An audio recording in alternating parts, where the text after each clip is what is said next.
theory.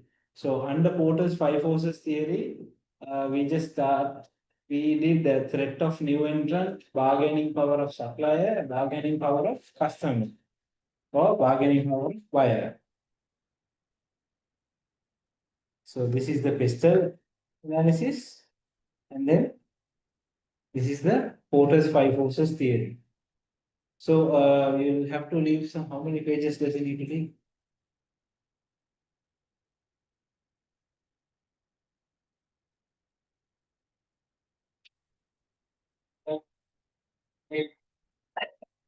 Leave 10 pages.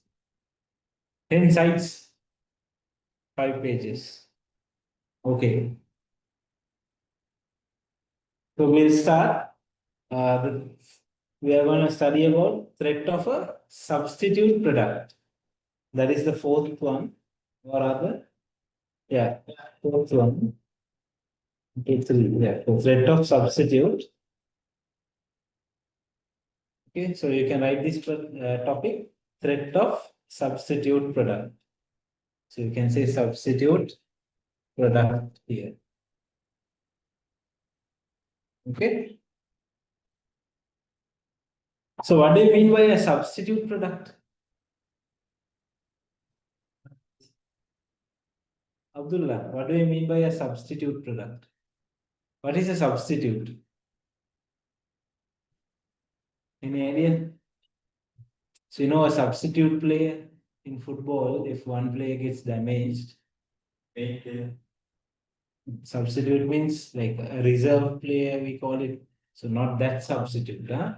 So, what we call here as a substitute is, let's say, instead of you use aluminum water bottle, you can use a plastic water bottle, or you can use a clay water bottle.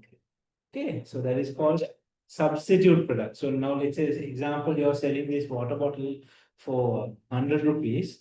Now there are more substitute products in the market now. Customer don't have to come to you and buy this aluminum bottle. They can go elsewhere, buy maybe a plastic bottle, or they'll buy a clay bottle, whatever the bottle they want. So threat of having substitute product for your products. Okay, are you working in where? Where about in Britain? Okay. Okay. You know him? Okay, so he's also there. Okay, so let's start writing. This refers to products. This refers to products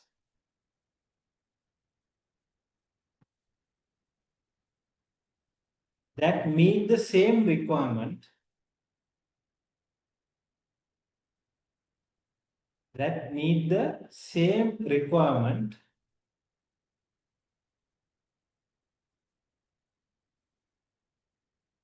but have a variety of products. But have a variety of products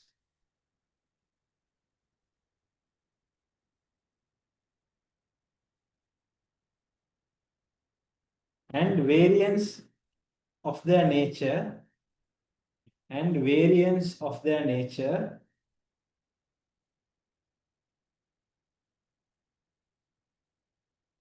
and variance of their nature are known as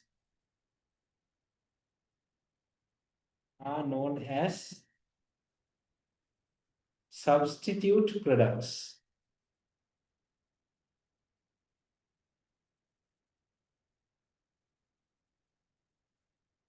Full stop. When there is a less switching cost, right? When there is a less switching cost, when there is a less switching cost, when there is a less switching cost between two or more substitute products, between two or more substitute products,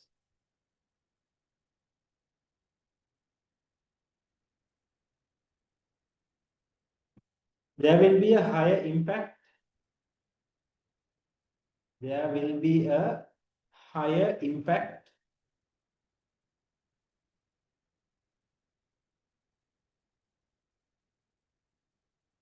by the substitute product.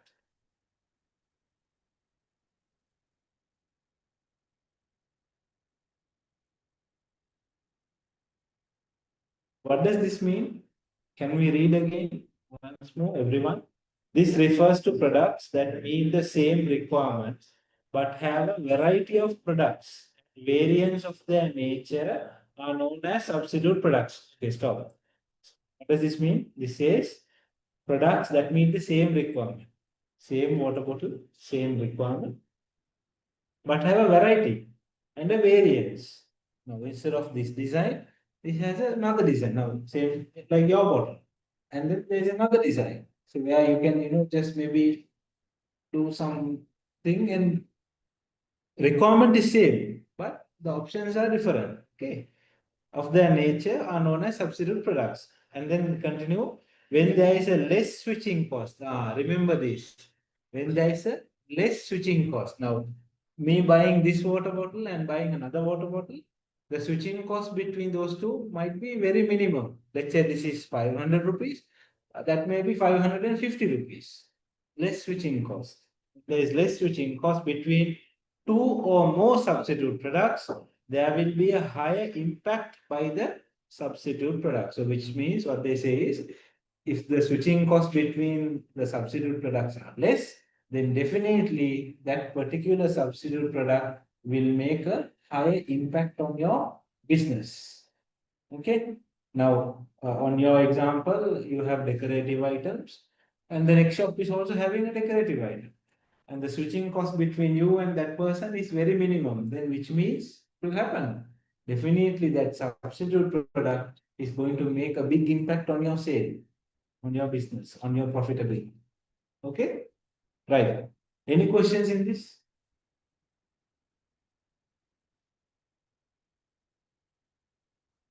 Clear? Okay. So just for you to understand, bargaining power of buyer, the first one, which means the demanding power of your customer. How much demanding they can do, how much impact they can do by way of bargaining to your business. Okay. So there are certain reasons why they can do that. So write down your notes, you will understand. And then bargaining power of suppliers. Imagine your company and you have a supplier. Which item you said you are selling? Cosmetics. So if your cosmetic supplier, if he demands more, if he bargains more, then you will be in trouble, right? Because again, demanding power. Okay.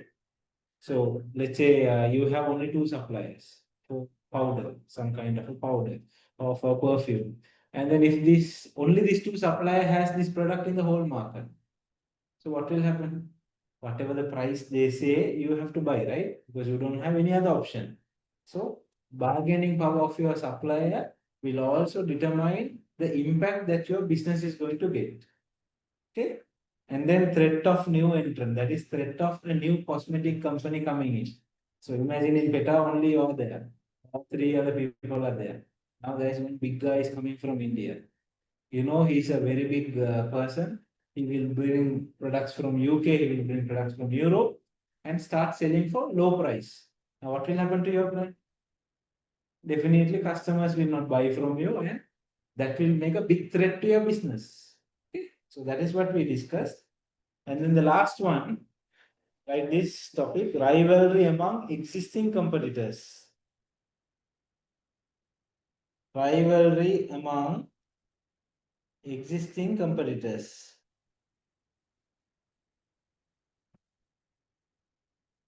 What is rivalry? Okay, what is rivalry? No, not enemy actually. Rivalry is something else. Rivalry means competition. Okay. Competition among existing players in the market. Okay. So if you take restaurant industry, so there is Dine, there is this big plate, and then there is Marine Grill, what is there? And thousands of restaurants, right? Now, when all these guys are there, suddenly you see a surge of Indian restaurants coming to Sri Lanka.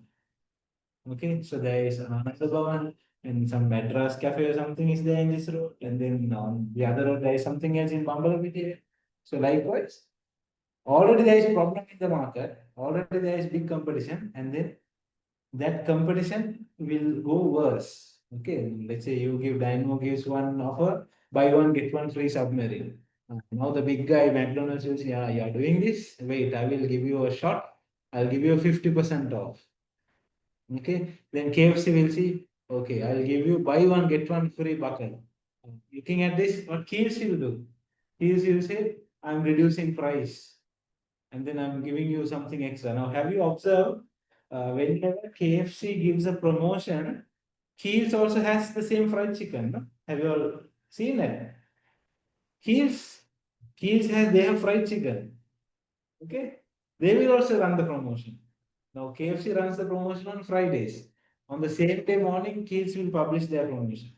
Now KFC one bucket is 5,000, I think. 8 piece bucket is 5,000, and Keels will sell it for 2,000. But size wise, it's small. Keels is a smaller piece, but still it's okay for people. They don't have to spend 5,000 and eat. They just spend 2,000 and eat the same bucket.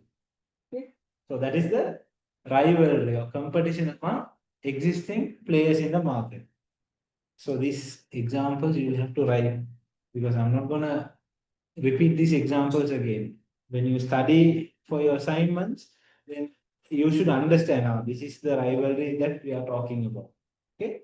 So whenever I say example, maybe use a pencil or something and quickly write it down. Okay. So write down the notes. When existing competitors, when existing competitors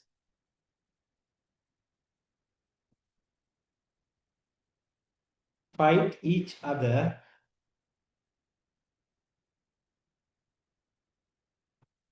when existing competitors fight each other to win their market, to win their market,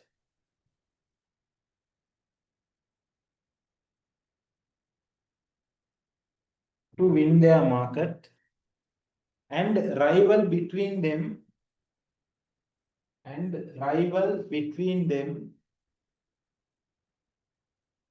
to defeat the other and rival between them to defeat the other will reflect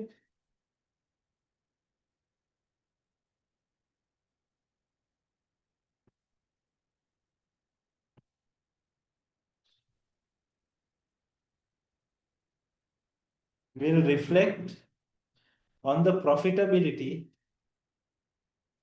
on the profitability of that particular business of that particular business. Full stop. Below factors are the reason. Below factors are the reason for rivalry among existing competitors. Amna, I think you joined now. We are discussing on this one, rivalry among existing competitors. Okay, so below factors are the reason for rivalry among existing competitors. So shall we read it once? When existing competitors fight each other to win their market. Okay, you put it as to win their market share. To win their market share and rival between them to defeat the other will reflect on the profitability of that particular business. Okay.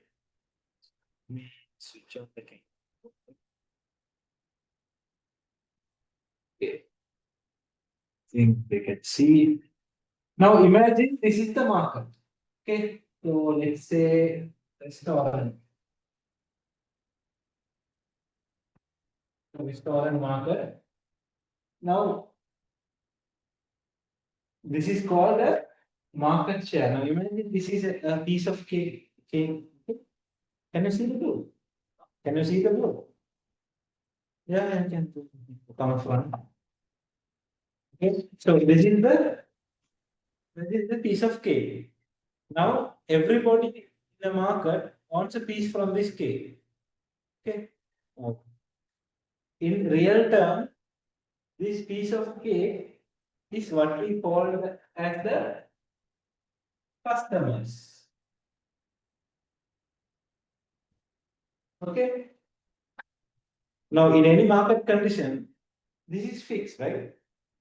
Will the customers increase, like the total number of population, will it increase? Now, since imagine there is one company called Eatmo, okay, a new restaurant coming. Now Eatmo is thinking, now since I am coming in, I will get a lot of business, and others will also get the same business. Is that possible? No, right? Because the customer, this is fixed. The population is fixed. Then if the population increase immediately, it's coming to the industry, will it increase overnight? No. Then he'll have to deal with the same population. This population, they will either go to this restaurant and buy, or they will come here, or they'll come here. They will go wherever they want. Now it depends on the competition, or it depends on the companies to attract these customers to their particular restaurant. Okay. Example, I will say this is the pen. Okay, this is KFC. Tell me some name. This is McDonald's. This is tell me the name. The skills also in the division. Then, so tell me some name. Huh? Green. Okay, MG. And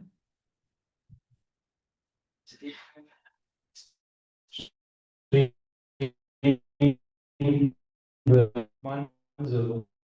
Okay, so there is Manzo also. So likewise, that's everyone.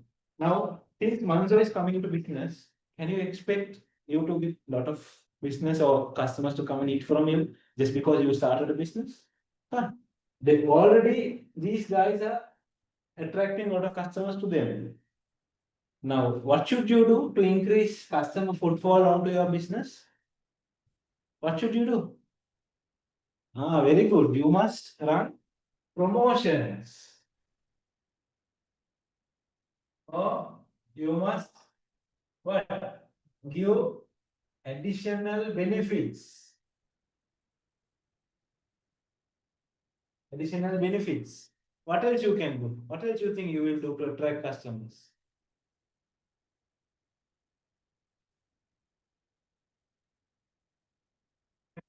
Maybe you will introduce new dish. Now, when did you go to KFC last? Last month. You? When did you go last? 2, 3 months. Okay, so I went 2 weeks back. I saw a new dish they have introduced, Korean, some name, right? Korean sauce or something. KFC fried chicken, but they have infused Korean ingredients and stuff. Youngsters, teenagers. Okay, there are this lot of Korean dramas people are seeing. So based on that one, these people are inspired to try Korean dish. Okay, so KFC has introduced a Korean dish. Why? Because they want to attract the existing customers. They know very well Koreans is not Korean. They won't come to Sri Lanka and try this dish. That will never happen. The existing customers, they have identified the taste of them, and then they are introducing what? New dish. And then some customers are introducing additional benefits. Now, in urban cities, the biggest challenge is parking. Vehicle parking is not there. Have you seen Keels parking? Okay, Keels, the building itself is small, but the parking is how huge the parking. Why? because they attract. Now, me, I will never go to Kagis because always I find no parking space there, and the only available parking space for me is at Kiels. It's huge, it's massive. I can easily go park myself there and do my shopping and come back. Okay? So I prefer additional benefits, and then maybe refund. You might like want promotions. You might want discount. If he's giving me a good discount, I will go and buy. So these are the things what the companies do. They give additional benefits. They run promotions to attract new customers. Now, what does the sentence say? To win their market and rival between them to defeat the other will reflect on the profitability of that particular business. We are talking about now what? Profitability. What is profitability? Margin. Now, a company to do all these things, do you think from where they will get money? From their profit only they will do all these things. Now, when they run promotions, when they run these things, will their profitability increase or it will reduce? It will definitely have an impact. Short when customers are coming in, then people will go to McDonald's, they will not go to I all these customers to and what will happen? This is profitable long. Okay. So this is the rivalry between the existing customers are taking place in the industry. So write down this example I told you so that you will understand better later on. Now, are you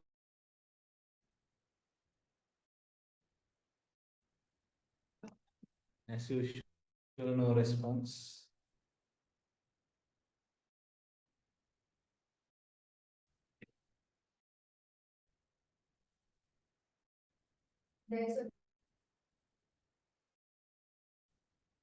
Okay.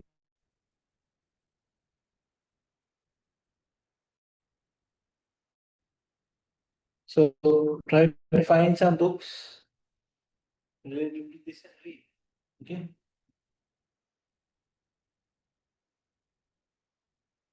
Okay. So did you write down the examples I gave you? Okay. So note the reason for rivalry among existing competitors. Point form, writing point form. Point number one, negative growth of the industry. So due to these reasons, there will be competition in the market. Negative growth of industry. Second point, this company become equal.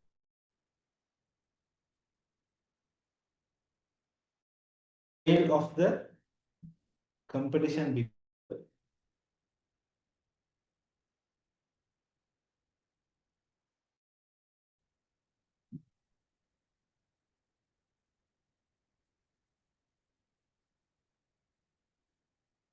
okay. Less brand loyalty, brand loyalty,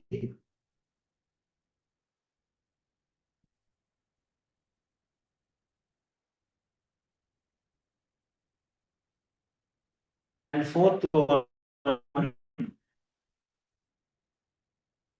homogeneous. To spell it out for you, homogeneous.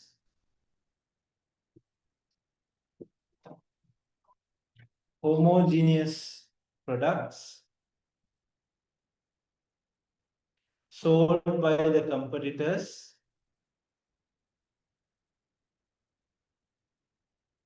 due to easy substitution. Due to easy substitution.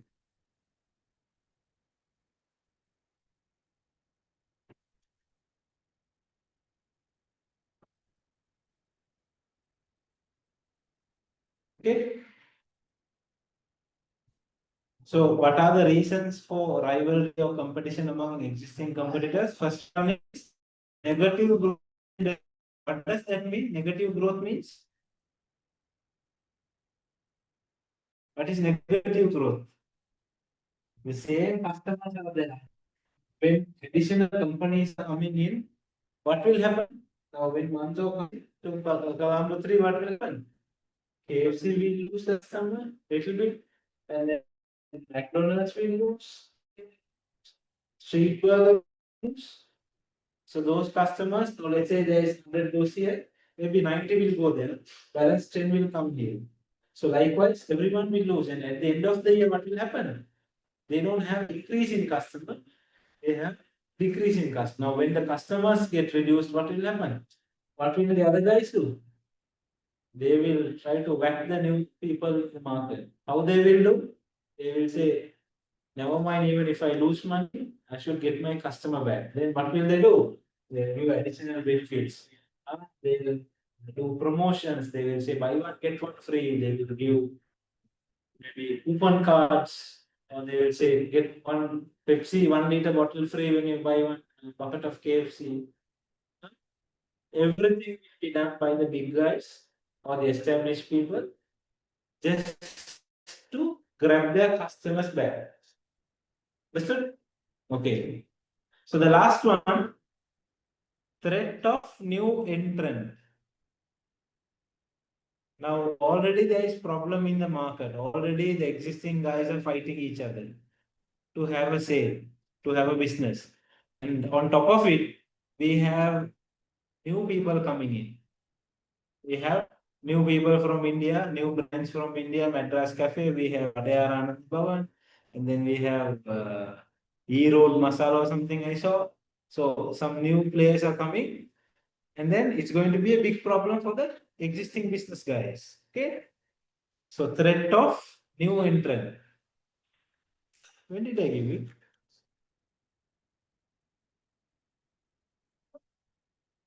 Okay.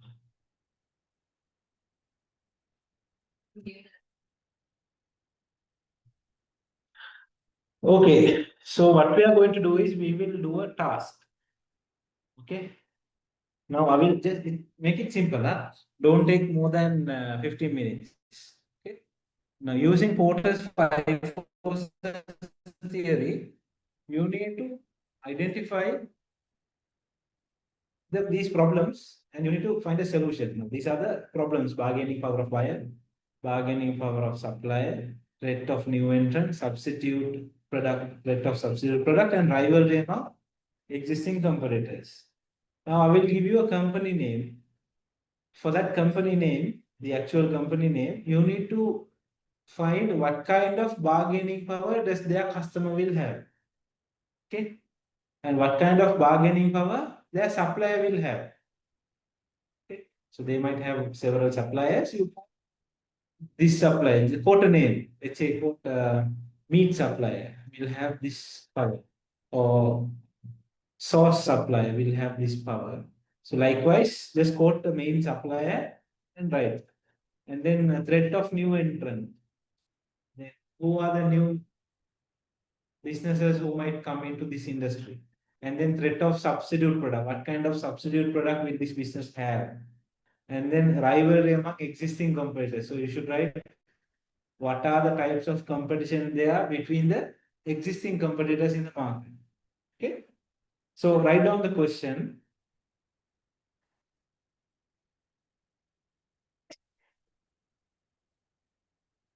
You are the CEO of Amna. This is a question which is going on now. So you need to write it down and give me the answer. Okay. You are the CEO of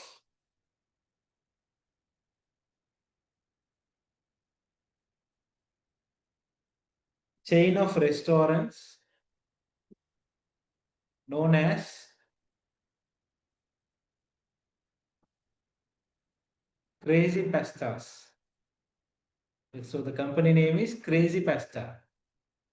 Okay. And you are required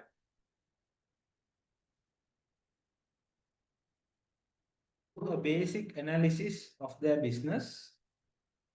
To do a basic analysis of their business. Okay, you are a CEO of a chain of restaurants, Crazy Pastas, comma, and you are required to do an analysis. You are required to do a basic analysis based on Porter's five forces theory. Basic analysis based on Porter's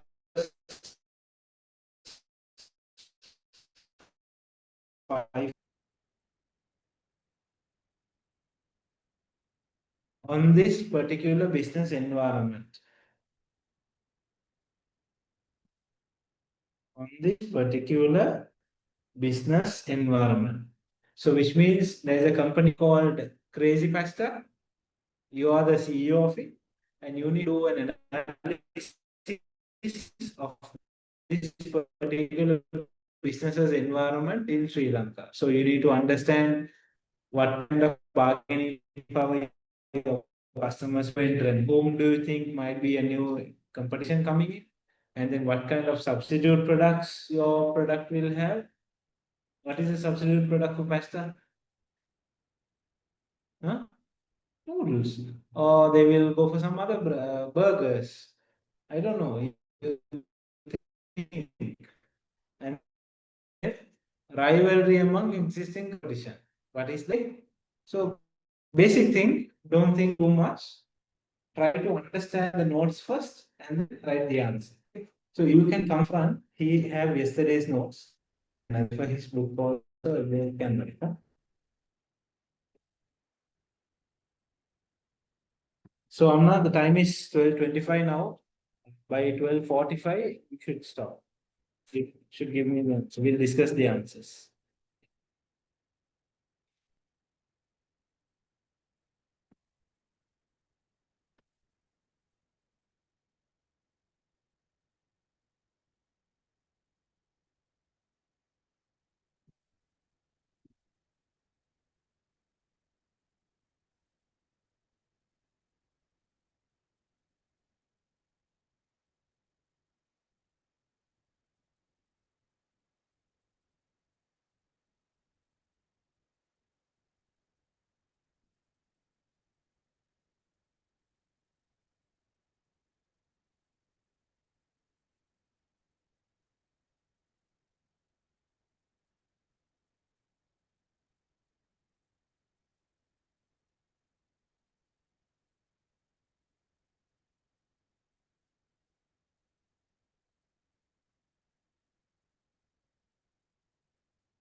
Should write whether the bargaining power of your buyer will be high or low.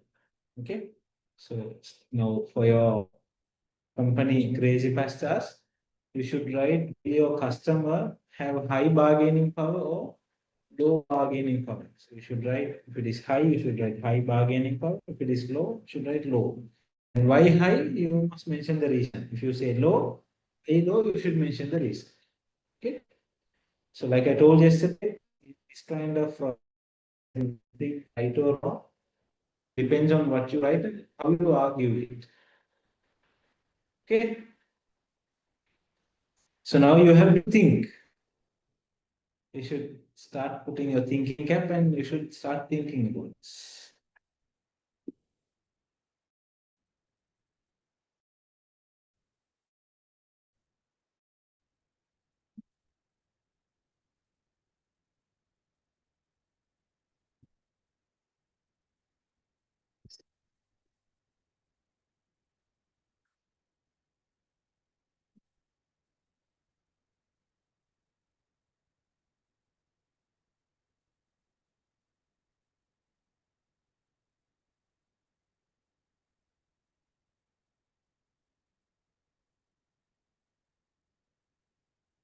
In this.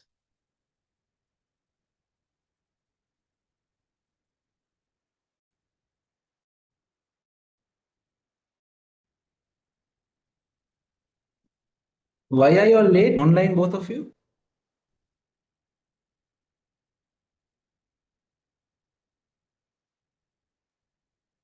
I went to church. Okay.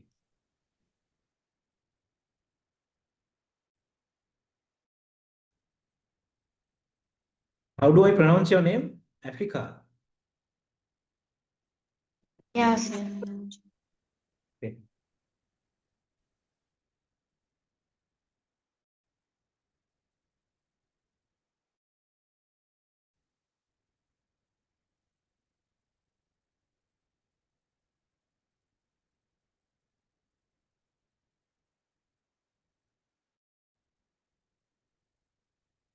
So for online, what we did before you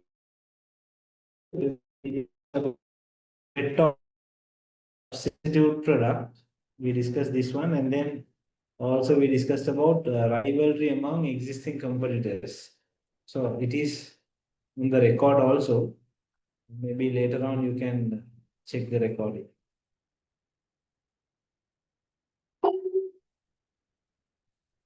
Done. We have 2 minutes.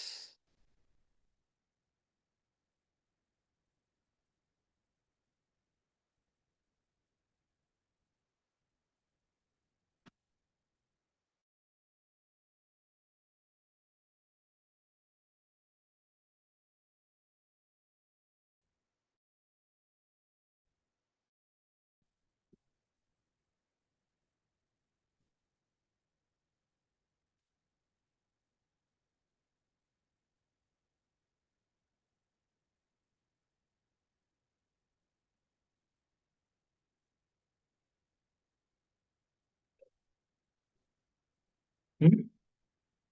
Hard. Why hard? Think, my friend, think. You just have to write simply. The threat of new entrant for this company, Crazy Pasta, should write very high because the market, right? Not only selling pastas in the market, there will be new companies who will come. If there is any other. Okay, so let's see a video online. You all can see my screen, right? Yes, Okay.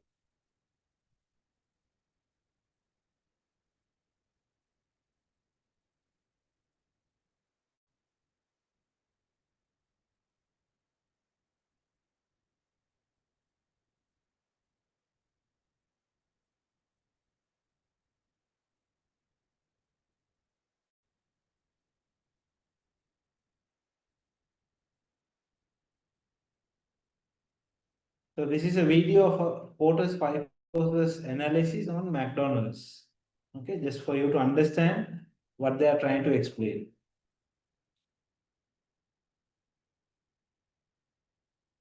Welcome to President, which is part of Can you reduce it? No? Do you all hear the sound online? No, sir. Okay, how do I do that now?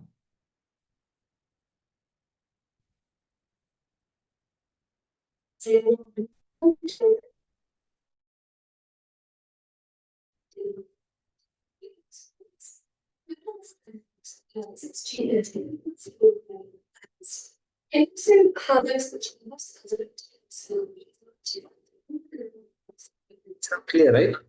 Okay.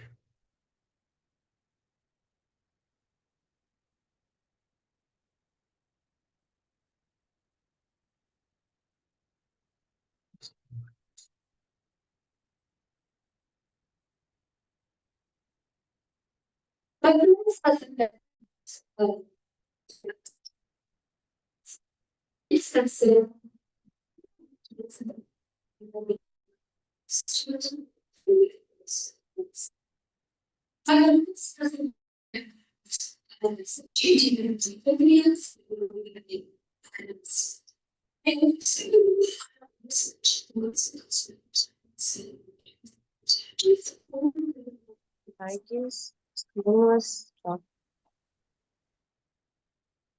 Sorry, what?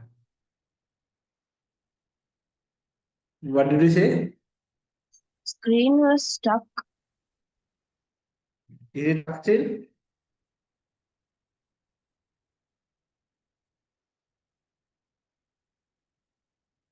clear for you?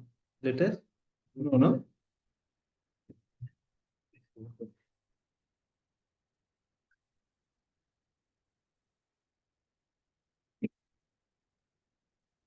Okay, so what this says is, I'll read it out for you. Okay, so the power of supplier. This is they're talking about the bargaining power of your supplier. Now they say it's low. Why it's low? Because they say labor have little bargaining power. Now supplier they are taking labor as their supplier or the human resources. Labor have little bargaining power as typically unskilled low income earners. So laborers they can't bargain too much, right? They want a job, they will get, or someone else might come. And then also they say low bargaining power for the fast food restaurants because the switching cost of raw material. Now, what's the raw material? They have chicken or beef or maybe some other material, and then they have potatoes for the French fries and buns, lettuce, and so on. So bargaining power of these suppliers are low. That's why it's mentioned as low here. Why it's low? Because it's available in abundance. Plenty of stuff are there to sell vegetable, potatoes. Plenty of people are there to sell buns. Bakeries are there. So it's very low. And then for fast food restaurants, they make bulk purchase, increasing their power over their suppliers. Now, let's say McDonald's, you think they will just buy only 100 buns for a day? They'll buy thousands and thousands of buns, no? And thousands of kilos of potatoes. Likewise, since their purchasing power is high, they have a upper hand with the suppliers. Am I correct? Now, if you see yesterday's notes, bargaining power of supplier, turn to yesterday's note, bargaining power of supplier. It says suppliers might be strong due to following reason. What is the first reason? When the number of suppliers in the market are very low. Now, in McDonald's case, you think there are low number of suppliers? No, no. There are huge number of suppliers for that particular product range.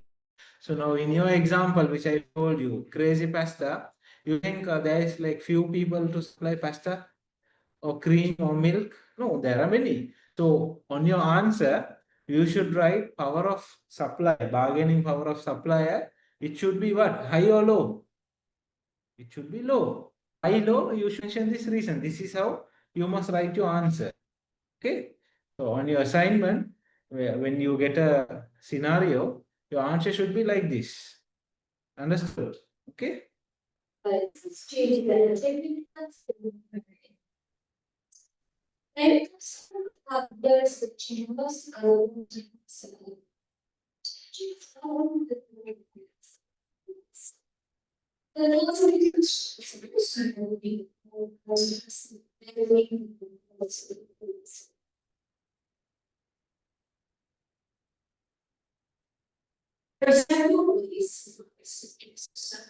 Okay, now they're talking about ways how suppliers can exercise pressure on their buyer. Your restaurant is creating pastas.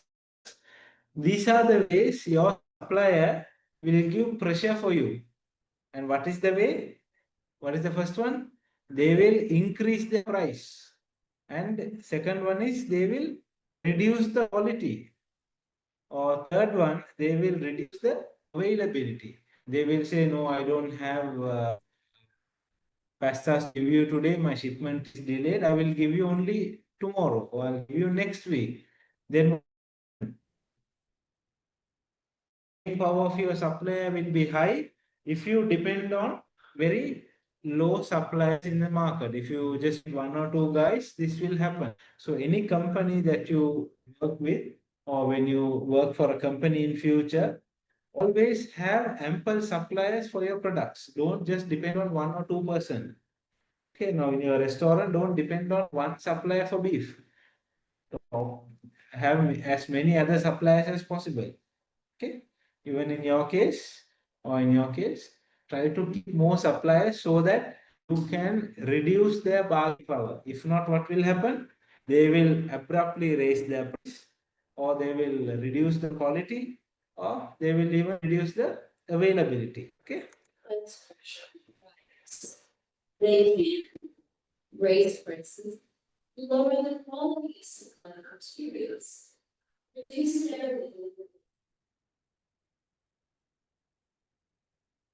So definitely it will disrupt your normal business operation. Okay.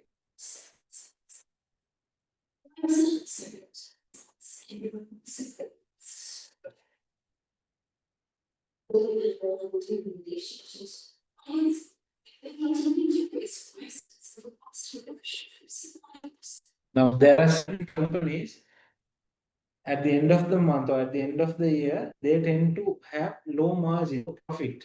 Why? Because initially the suppliers will give a certain amount to make a particular product or for their product, and then based on their product will make your product's price. And suddenly they will say, no, I'm sorry, boss, I can't give you for this price. I have to increase the price. They will get 1,000 reasons for them. And since he is the only supplier for you, it will be hard for you to switch immediately to another person.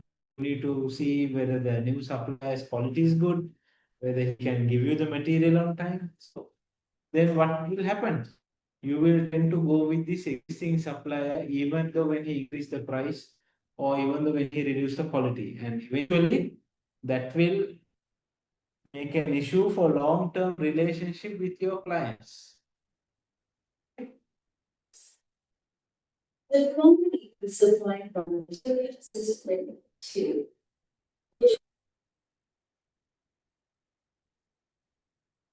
Also, they say that, right now I can give you potatoes.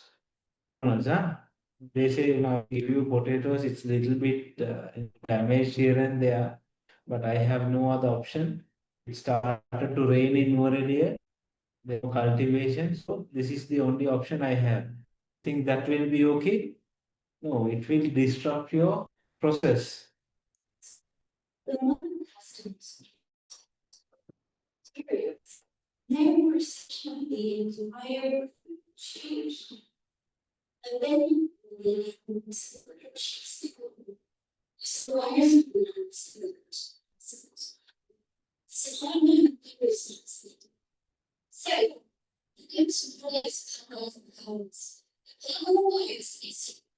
Now here we are talking about the customers, your customer, power of your customers. So it says minimum switching costs. Okay, and especially in big cities like shopping malls and all, they have lot of competitions. Now let's say you walk into one golf face, how many restaurants are there?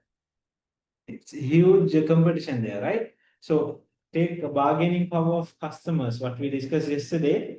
What are the factors that determine the bargaining power of customers? When there are limited number of buyers who purchase large quantity of products. Okay, so limited customers are there and they buy in huge quantity. And then also when buyers attempt to manufacture goods by backwards that one, and then when there are limited number of buyers related to number of suppliers, and the switching cost between the products have lower. So that's what they are showing here, minimum switching costs. And then when the number of substitute products are higher, what does that mean? Yes, crazy pasta is there in one golf face, and then there is pasta mania also in one golf. And then there is another Chinese place who sells beef noodle. Okay, so likewise there are many companies, and the switching costs between that the substitute products are much higher. So then what will happen? Your customers will bargain more from you. They will say, boss, I have another pasta mania on the next, I can go there until and unless you give me a better offer. Okay. Understood? The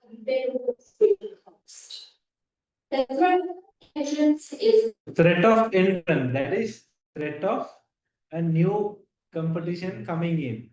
So, pertaining to this, is it low or high? It is high, no? There is huge. This says Burger King restaurant startup cost relatively low, not much expertise required. So what they say for McDonald's, they have Burger King as their competition. And definitely Burger King will start wherever they want, wherever McDonald's is opening, Burger King will also come up. So threat of a new entrant is high. And then they say low. What is low? Difficult to establish trusted brand name. Now, even though a new company comes, now Dymo, they might get a new competition in the market, but still to establish a brand name like Dymo, the new competition, it's very hard for them. It will take, because Dymo is there since I think since 2000. We are not even born. How old are you now? 17, 18, right? So since year 2000, I think Dymo is there. So it's not that easy. Then it's low to establish a brand name. Okay. And then they say medium. What is medium? Economies of scale, particularly purchasing, help to keep McDonald's or KFC costs and prices low, which new entrant find difficult to match. Now, this is a valid point. So the threat of a new company coming in terms of their economies of scale, is medium. Why medium? KFC will buy maybe 1,000 kilo of chicken for a day. You think the new company called AFC can come and do that? No, they will maybe buy 100 kilos. So 1 kilo of chicken today is 1,300 example. Maybe KFC will buy for 600 rupees from some other place. Whereas the new company AFC will have to pay 1,300 and buy. Then who have high margin? Definitely KFC high margin, right? Why? Because economies of scale, they will buy more. They have the capacity to purchase more. And the last one, they say new entrants may be unable to compete with McDonald's or KFC because they have extensive network of restaurants in prime location. Now AFC will come. AFC will open only in Colombo 3, Kolpiti. But whereas KFC has branches everywhere. So they can't really compete. Even though a new fried chicken company comes to Colombo, KFC don't know about it. Why? Because they know these new people can't compete with them. Understood? So threat of new and this is how you should write.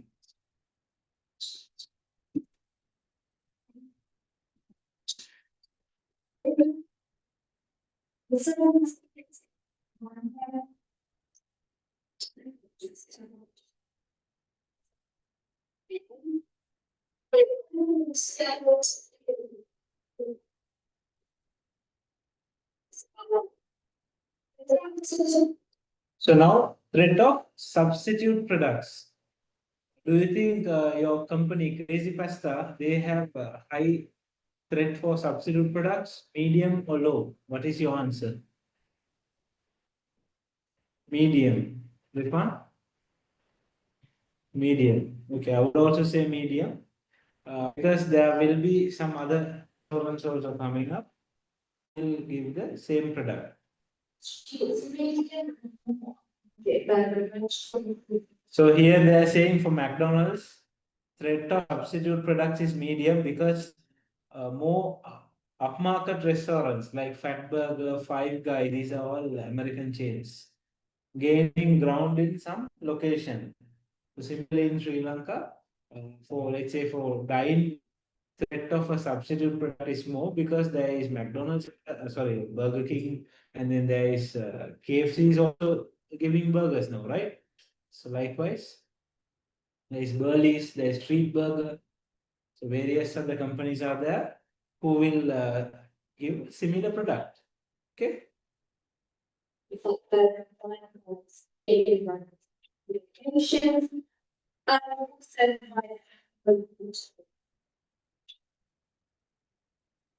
And then industry rivalry. So what is the competition in between the other partners in the industry?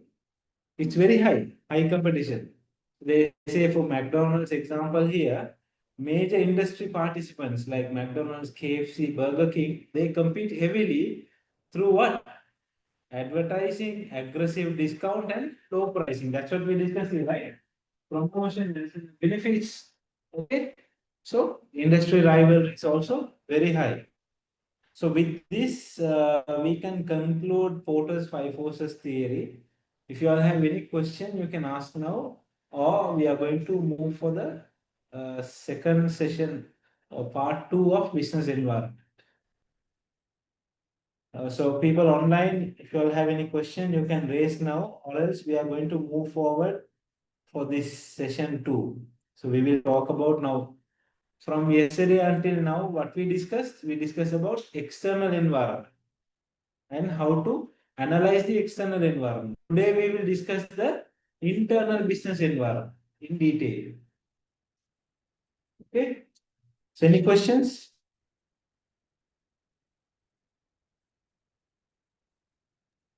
No questions? No. Okay. Do you all need a break for 5 minutes? Okay. So let's take a break for 5 minutes. And now it's 12:58. Let's meet at 1:05. Okay.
Okay, we'll start.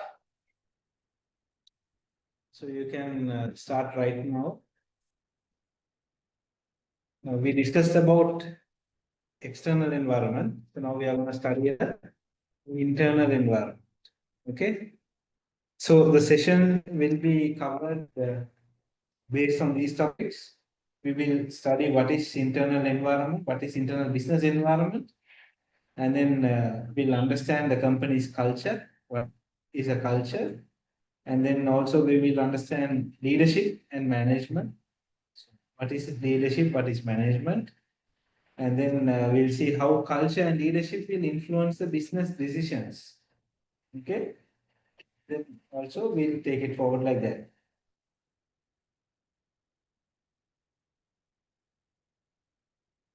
So what is internal business environment? I think today I gave you all some notes, right? The internal business environment. Are you writing? Okay.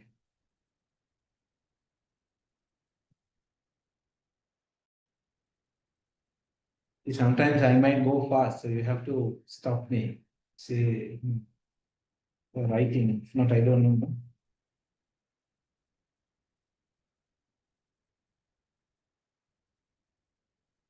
Because your syllabus is such that I have a lot to cover.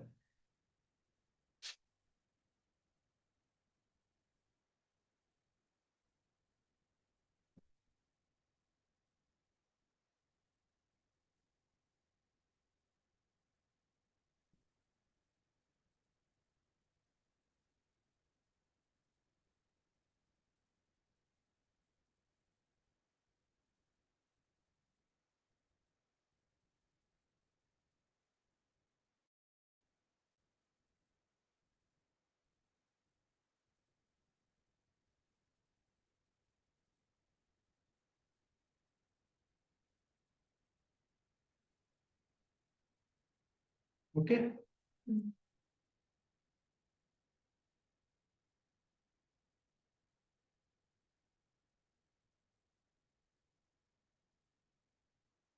You will get this like, you will get this.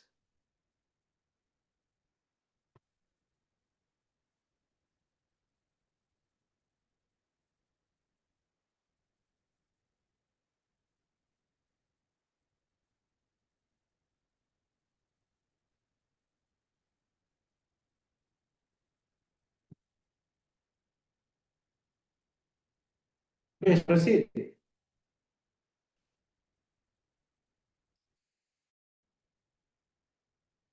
Okay, so what is internal business environment? Yesterday's notes, can you read? I think the first page. I explained you about business environment over here, internal environment. You can see the screen. This includes elements within the company's control.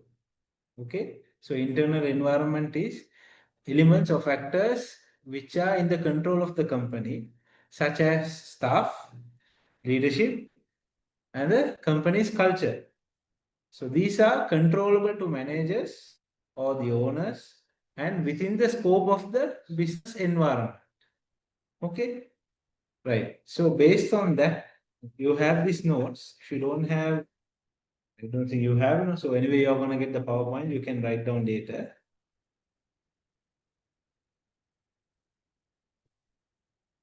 Okay, so I have simplified the business environment into 3 points. Same thing which I explained you earlier. These are factors within the company that influence its operation. This includes culture. What is culture? Now, in your company, what kind of culture do you think you have? How many people are working? Now, in your restaurant, how many people are working? 5. And on the office? Okay, so totally 8 people. So what do you think, what kind of business culture or business environment you have inside your organization? I'm not talking about the business, I'm talking about the culture that you have. Now, in my company, it's a family business. I work for an Austrian company. The head office is based in Austria, and it is still a family business. The owners are still coming from the generation to generation. Their sons and grandsons are running the business. So it's a family culture. No matter what happens, they will not let go of their family, part of their family. No matter what happens, they will always look after their family. They will always look after their employees because they treat each and every employee as their family member. And there are certain companies where the culture is like you're an employee and I am the boss, so I'm the management.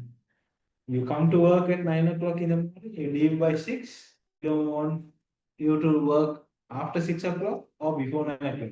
That time period, the relationship we have, that's a professional relationship we have, and that's it. After you're nobody to me. That is one type of culture.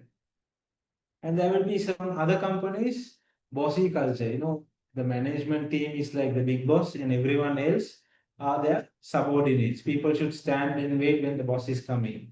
They should tie their hand when they talk to their manager, and they should call their manager sir. That's a different culture. And then there are in government corporations, it's a different culture there. So a business's culture is also very important to see how successful that business is going to be in the long run. That is what we are going to study today. And then leadership. What do you mean by leadership? Who do you think is a leader? Can someone explain me online? Whom do you think is a leader? Anyone?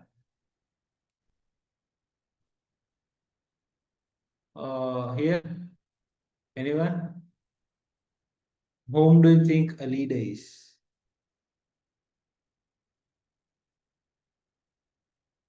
Try, just try. Hmm? Sorry? Owner. No, definitely the owner will be the leader, but I'm asking, what is the meaning of a leader? So there is a thing called leader and a manager. Okay, or they say be a leader, not a boss. So whom do you think a boss is and whom do you think a leader is? Boss is the owner. But what is the trade? What is the quality of a boss? A boss is someone they say, come here, you do this work. You do this before 1 o'clock and finish this off. Whereas a leader, what he will do? He will say, come, let's do it together. I will teach you how this is done. Boss will not teach. He will just say, you try to figure it out and do it. But a leader will teach them. A leader will empower their subordinates. Okay, so we are going to understand who a leader is. And then employees. So employees, you know who they are. And then the processors. What is the company's process? Now, let's say example, if you go to a government office to do one work, maybe they have a lot of process. They will say you go to now. When you guys were small, like I'm talking about 10 years before, it was much complicated. So now what they have is they have a front reception area kind of a thing. When you go there and say, I need to obtain a license, they will say, okay, you go to room number 20, you take your medical test done. And then when you go to room number 2 and take the medical test, they will say, okay, now you go to room number 13, you submit this application. Now, when you go to that room, they will say, okay, now you have submitted the application, you go to the cashier and make the payment. Likewise, there is a process in a company. Okay. So now in your organization, when somebody comes to your shop to buy something, how the process will be? Let's say I am walking into your shop. How will I buy the items? Okay. I will make my inquiry. Will say I want one birthday candle. So I will say I am having a birthday party. I need items to that. So your staff will show me the items.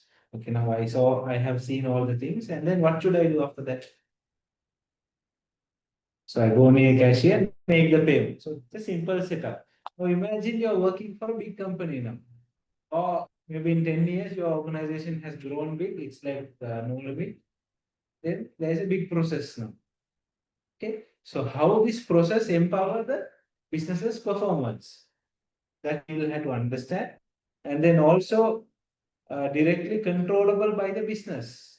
The internal environment, it must be able to control by the business directly. Yeah. You can't say that I have a good internal environment in my company, whereas your company is controlled by someone else outside. Cannot be possible, right? Okay. So maybe you can write this, or we can move forward. So we are going to discuss about the company's culture. If you want, you write this and then I'll give you a note. Okay. You can this and then I'll give you a note based on this.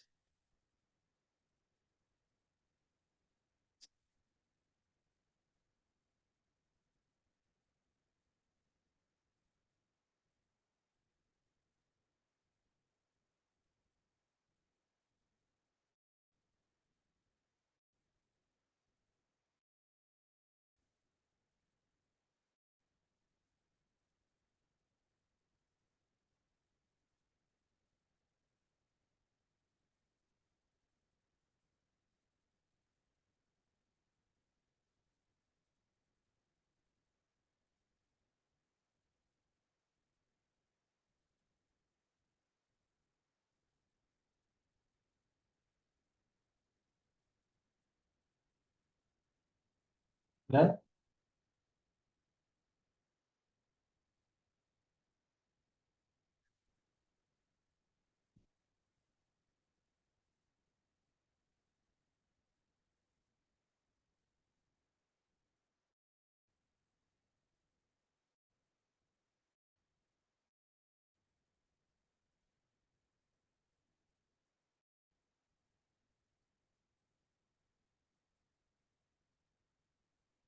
Okay, done? Okay, so start writing. A company's culture, a company culture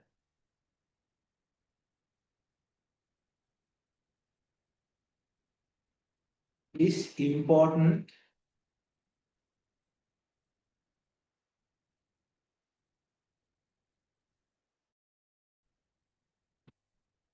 and it shows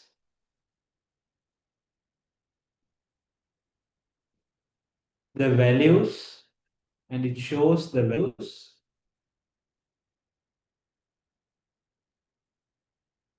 beliefs,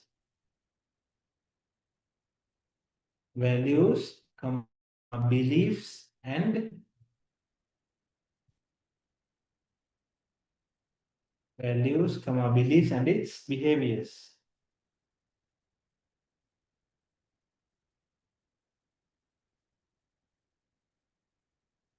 A positive, after full stop, a positive and a healthy culture, a positive and a healthy culture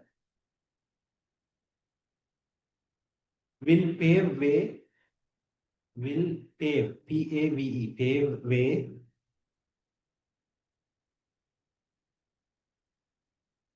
for the business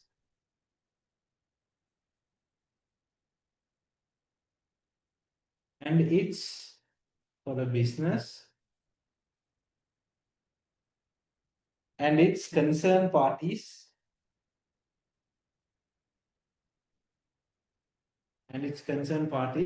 to succeed in the long run. To succeed in the long run.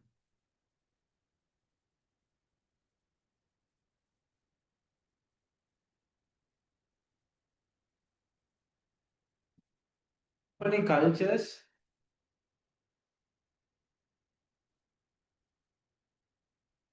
can be defined as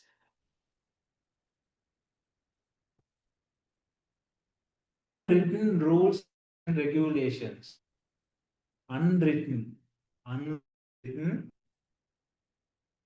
rules and regulations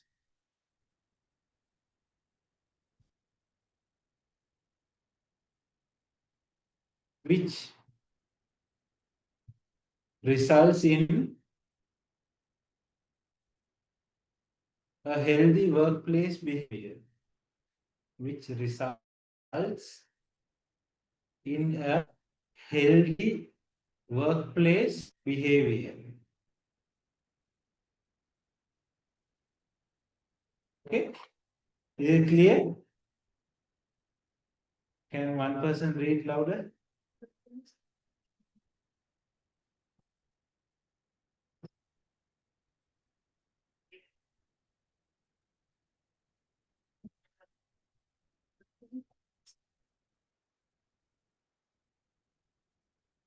Okay, so culture is no one will write it in a board and keep, no one will, paint it on the wall saying this is our culture.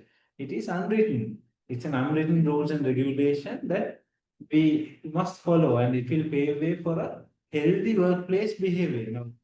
When you start to work in another company, since you are working in your own organization, when you pass out, once you work in another place, or once you expand your own company, understand the culture, it will automatically happen. And definitely there should be a leader to guide the newcomers or to guide the employees on how the company's culture will work. Okay. So that's an unwritten rule, we say. Even in my company, that I haven't given any company culture in a board, or I haven't written anything. It's how the staff works. It's how the company behaves. So it should come home, to come from the leader of that organization. So now we are looking for on the types of company culture. So you can write this down. So write the first point, clan culture. Write the first point and then I will explain a little bit. So number one, clan culture dash family or teamwork.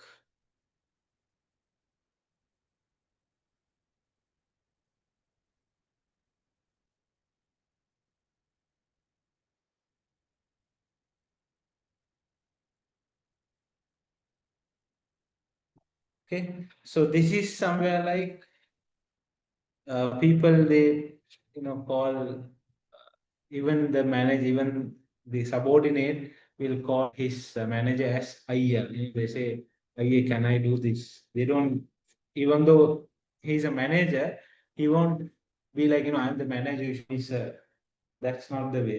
It's like, they Ayya type, Malli type, they talk, they say Machang and talk. So in my office, they call me by my name. Even I call my boss by his name. He MD of a multinational company. 113 countries we are present, but still I call him by his name. He's okay with it. So since he's okay with that, I can't expect my subordinate to call me a sir, right? I can expect my subordinate also to call me by my name. So where is it starting? From the leader it's starting. Okay. So it's a family life, it's a teamwork place. Now, if my boss come down from Austria to Sri Lanka, we drink on the same restaurant, or we eat on the same place. We go to the same, we drive the same car. Despite he's being a billionaire, he don't have a Rolls Royce. He will even come in my car sometimes. So likewise, it's a family-like bonding. It's like a teamwork. Okay. So write down after point number one, clan culture or family-like teamwork. This is a structure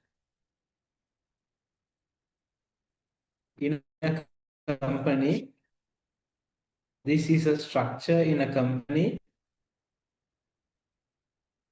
where the employees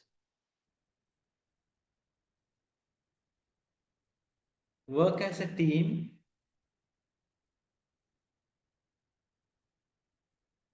and bond with each other as their family member, and bond with each other as their family member.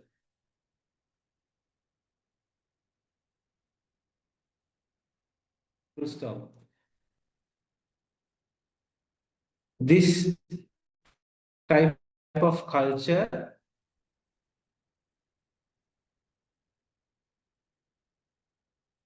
can be widely seen, can be widely seen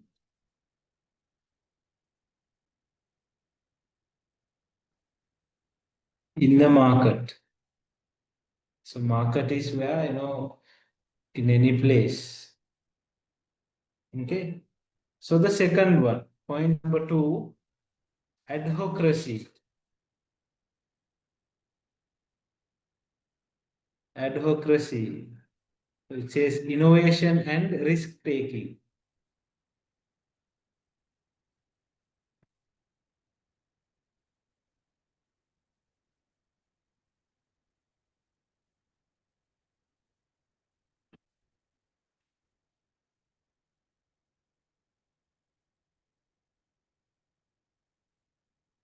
Okay, innovation and risk. Explain you what this is.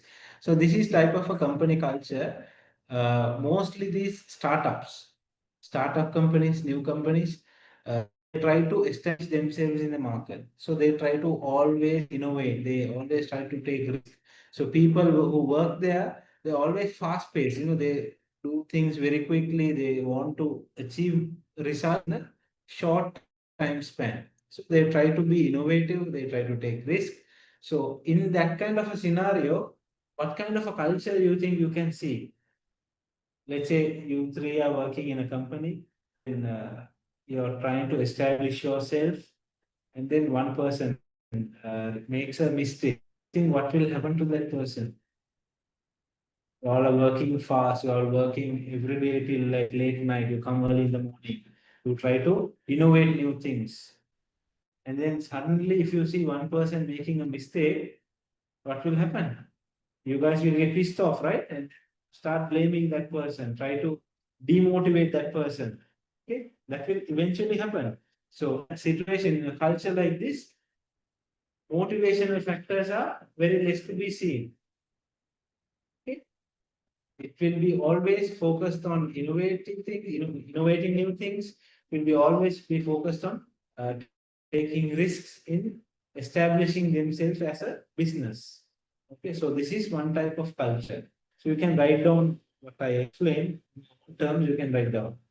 You can see this mostly in startup organizations.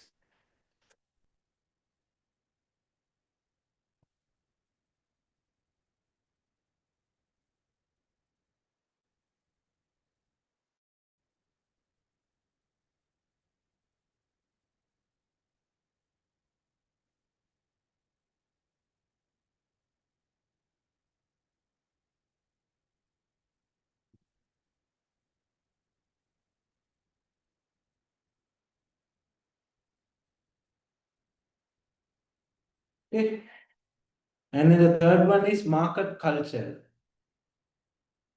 So you can the third one, market culture.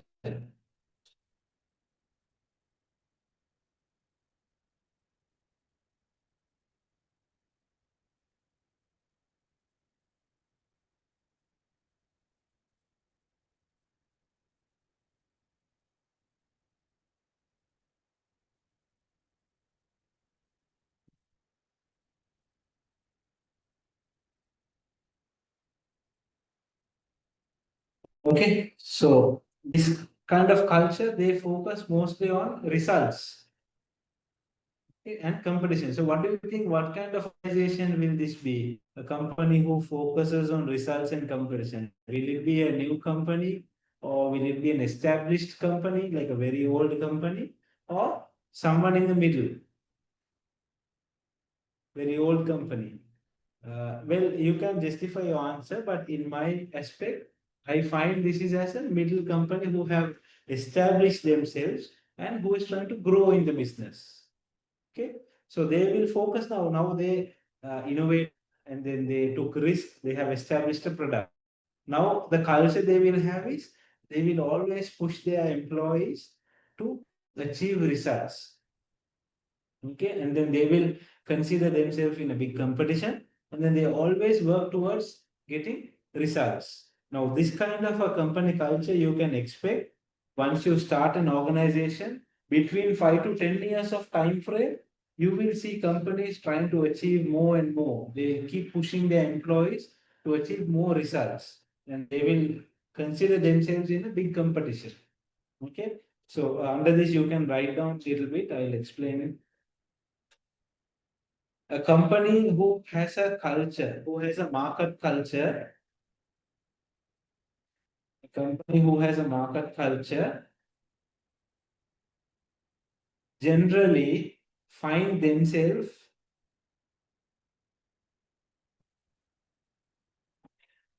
generally find themselves generally find themselves at their growth stage. At their growth stage. Okay. In brackets, put typically after they have established themselves in the market. Typically after they have established themselves in the market. You can close the bracket.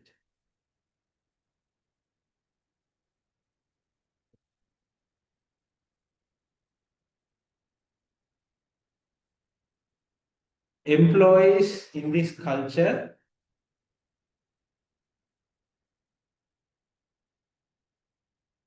will be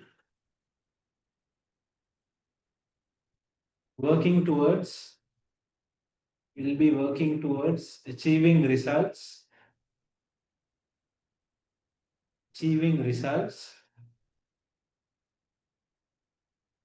and in a highly competitive environment.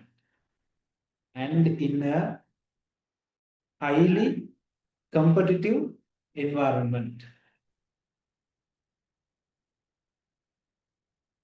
Okay. Sorry. Rifan, can you repeat to him?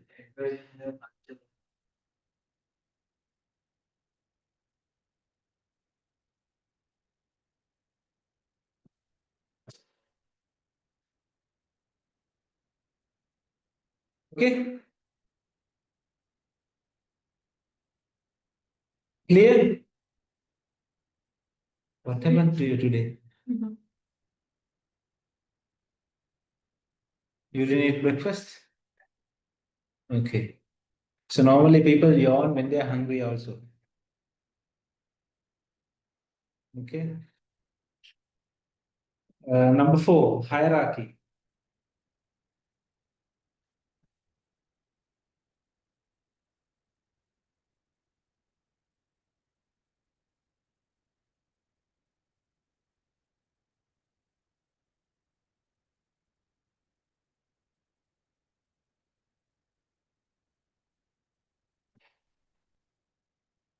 So this is also a company structure or a culture that you can see mostly in Sri Lanka in well-established organizations. They have their set structure, they have their procedures, and you need to work according to that. You can't bypass. They will not allow you to bypass also. Okay, now example, I would say you work as a sales manager. You need to supply certain material to a customer. That customer is like, your doorstep asking, please give me the material. I want to take it and go. It's very urgent. But whereas you have a structure, you have a process in your company where your, let's say, when you place an order, the finance team will say, "No, very sorry, you can't order like this. You need to get a purchase order from your customer. Now, customer is inside your office, he's waiting on the reception area, and he's saying, give me 100 boxes of these markers, you're selling markers. But your finance manager is saying, no, we can't give like that. We need a purchase order from your customer. Then only I can give you. Without a purchase order, I can't give you any material. You're fighting with that guy saying, forget the purchase order. Customer has come with the money. Just release the material. No, your company policy states without purchase order, you can't punch an order in the system. Okay, so that is your company procedure or process. Let's say your customer has given the purchase order and then you have put the sales order in the system. but still the finance is not releasing the order because he has some payment due. He need to pay you some money, very old balance. But your customer is saying he paid. He say, no, no, I already paid this. Why it's showing in your system? I have the invoice or I have the receipt that you have given. So the company procedure is no, they will not release. Then you need to go to special approval. So who will give the special approval? Maybe your CEO will give you the special approval. Then you should approach your CEO and tell him the story. This is what have happened. Now you need to get a special approval and then go back again to your finance manager and get this thing done. So I'm just saying for the sake of your understanding, but you don't physically go to your CEO and then physically go back to the finance. You all do it in an email. So you write an email to your CEO saying, keeping your finance manager in copy, saying, dear CEO, this particular customer has made his payment 3 months before, but our system does not reflect due to some issue. Kindly give special approval. Then your CEO will say, okay, approve. That email will be copied to the finance guy. Then the finance manager will release the order. And to do all this, it will take at least good 1 hour or half an hour. Until that happens, your customer should wait. Okay, so these are structured organizations. They have their set policies and procedures. Okay, so that is one type of culture you will find. Understood? So write down under hierarchy, under structure and procedures. These are company cultures where set policies, where set policies and procedures, where set policies and procedures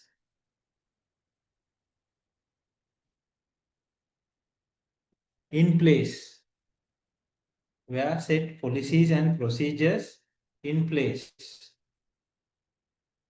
You will have to follow these policies and procedures, right? You will have to follow these policies and procedures,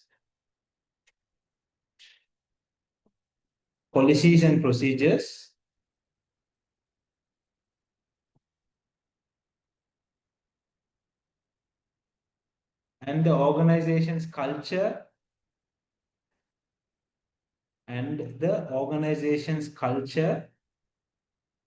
will not allow you to bypass them. Will not allow you to bypass them.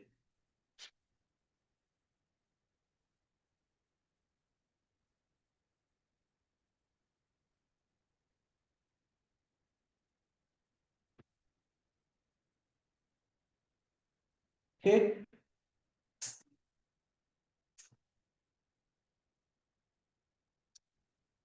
So we discussed about the types of company culture. What are the types of cultures you will find?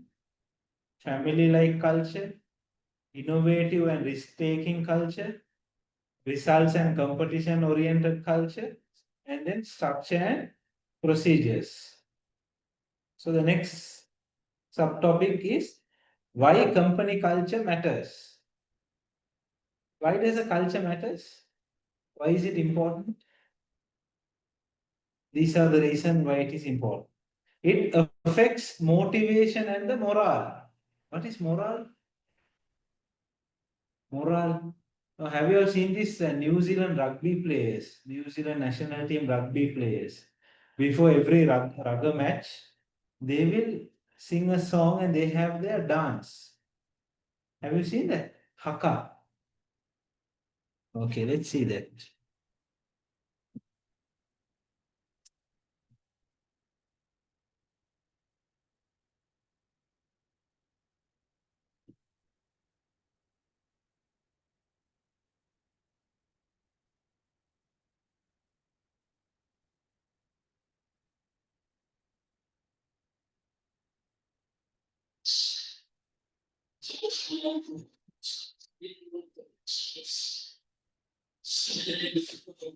You see their face, huh? Observe their face, their body language. This will make the competition scared. See, they're throwing something.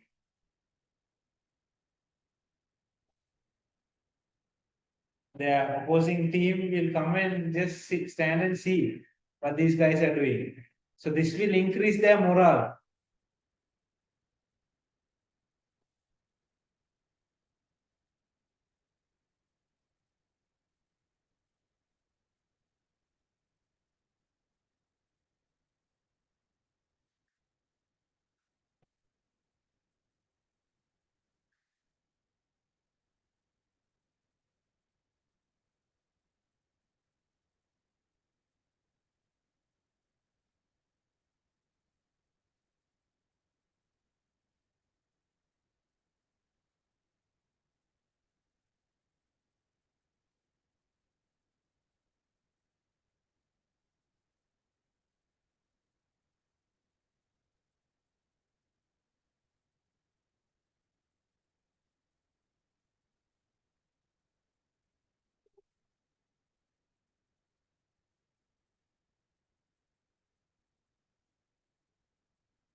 Now imagine when you are playing a game, somebody is coming and doing this to you in front of your face. Did you see their facial expression? That will give them a high morale. No, somehow I need to win this game. Okay, so having a company culture, it will motivate the staff and it will always give a morale that you must definitely win. Now, if you are working in a company which has a results and competition driven, always the manager in the morning, he will keep motivating the staff. He will say, today we must definitely sell 1000 pieces of this soap. Now imagine you, if you work at Unilever, the area manager will always have meeting with the sales representatives of that area. Now example, you're the sales manager for Unilever and you're looking after the area of Colombo 15. Or let's say you're looking after Colombo 1, Port, Slave Island, that area. Then every day morning, the sales manager will come and say, no, you should sell this much today. Today we have to definitely do this. Huh? This is how our strategy should be. Always, you will keep your employees motivated and with high morale. Okay, no matter the area manager or the sales manager will have 1000 problems with the head office. He will never show that to the staff. He will never say, you guys are not doing this, you're a wastage, you're just wasting my time, don't come to work. He don't say those things. He will always keep the employees what? Motivated, and he will keep their morale high. Understood? Okay. And then a company culture will influence communication. Why do you think this matters? What is communication? What is communication? Communication is where you pass your message from one person to the other. So if you have a better company culture, you will have a positive communication. Now, let's say you work in a company, always the culture is always negative. The moment you step in, now I went for a company in Saudi Arabia, I worked for a company. I came out from the airport, one guy came to pick me up. From the time I stepped into the car until I reached the factory, he was talking negative about the company. He's like, why did you come and join this company? It's very bad. You shouldn't come. And then now, since I'm an experienced person, I understood, okay, the culture here is something else, then I should work around it. So no matter what people tell you, you should just, not listening, just leave it out. People will talk like that. Okay, so communication is also very important. A good culture will increase, will improve better communication among the employees. Okay, and then it will give a good customer service. Now imagine a company who has a negative culture. If a customer comes in, what do you think the employees will do?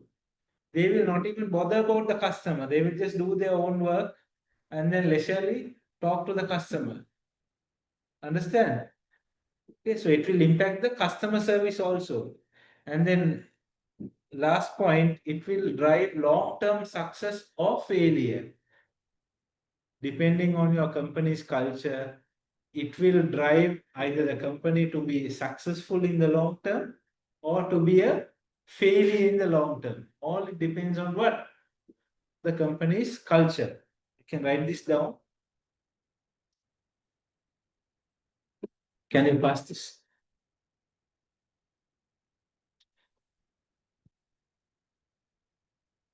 You can switch it off, no? We can on later on. Okay. So me personally, if you ask me, even though I will give you the PowerPoint, I would advise you to write it in your book because looking at your book and studying is much more result oriented, much more practical than looking at a screen. Once you start looking at a screen and study, you can't observe or you can't focus beyond 40 minutes or 45 minutes. Your retina will get tired, eyes will get tired, and then you tend to lose the focus. So, have you heard about a product called Kindle, Amazon Kindle? It's a reading device, it's a tab. Earlier, now I think they're launching digital screens, but earlier the screen was like paper. See a book, the screen will be like that. It won't affect your retina, it won't affect your eyes, and then you can keep reading. Is it there in the market now?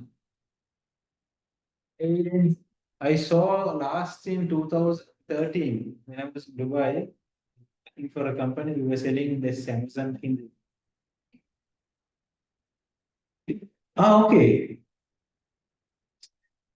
So that time in 2013, when Apple started to launch Apple iPad, this sales of Kindle dropped because people started using iPad. It was digital screen, and then you can play games and whatnot.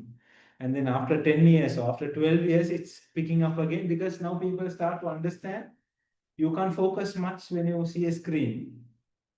Okay. So people online, my advice for you all also, try to write as much as possible the examples I'm giving and what you see on the screen. So you can focus more when you start studying. Keep these notes, PowerPoint, just for your reference. Okay.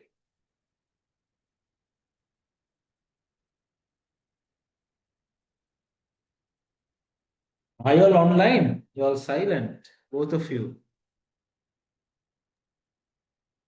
Yeah, sir. Amna, how about you?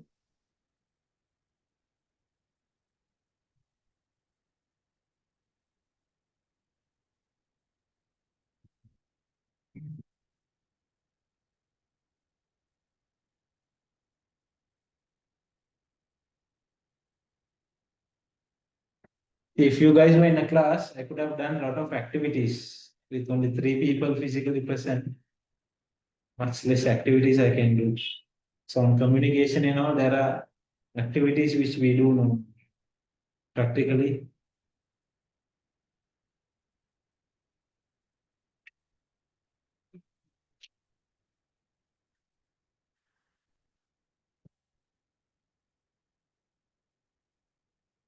So company culture is done.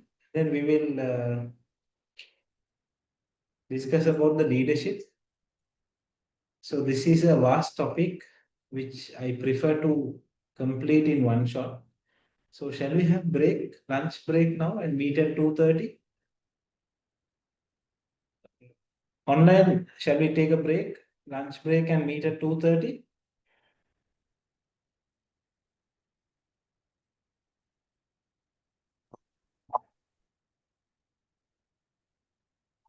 I think you guys are trying to say something. Okay, so let's break now. Let's meet at 2:30 and we'll start discussing on what is leadership. We'll discuss on leadership styles and then we'll see what is management. So this is a very vast topic, management. We will have a lot of notes on this one. And then we will see the difference between leadership and management. And we'll discuss about vision and everything. And then we'll see leadership's role in decision making. And then we'll finish off with the homework. Okay. Okay. So we'll stop now. We'll meet at 2:30. Okay.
So I have explained a lot in the Microsoft. Online, start writing this. Okay, and then I'm narrating a paragraph. You can write that one also. I'll give you a minute until you write this. Huh? Okay.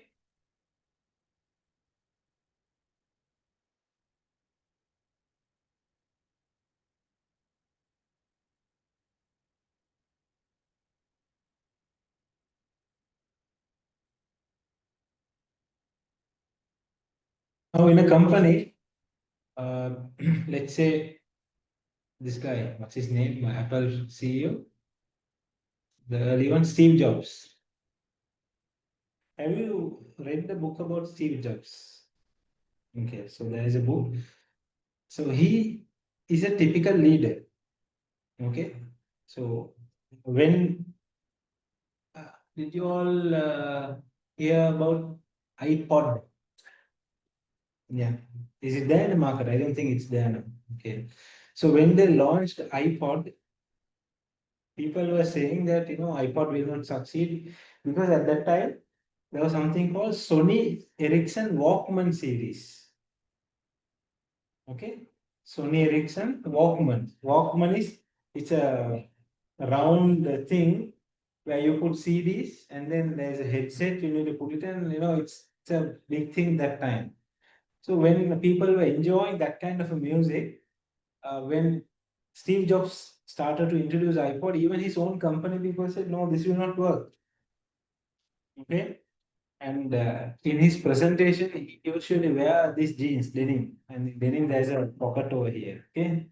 So in his speech, he was talking about holding music, hundreds and thousands of music in a device, and then from his pocket he took this small device and showed. So that disrupted the world.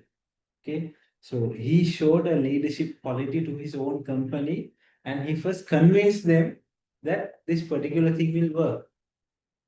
Okay. So let's start writing. Leadership is the ability. Leadership is the ability to influence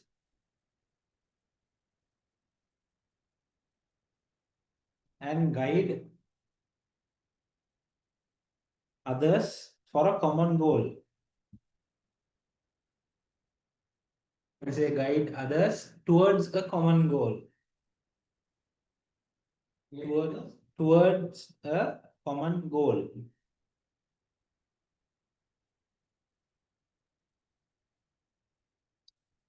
It goes beyond.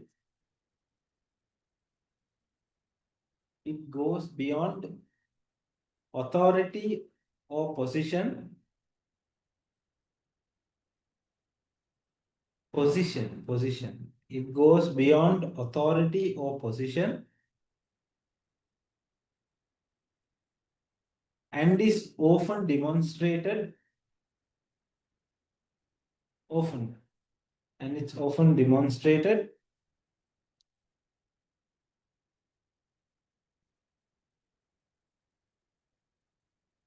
through vision, inspiration and motivation. Through vision, inspiration and motivation.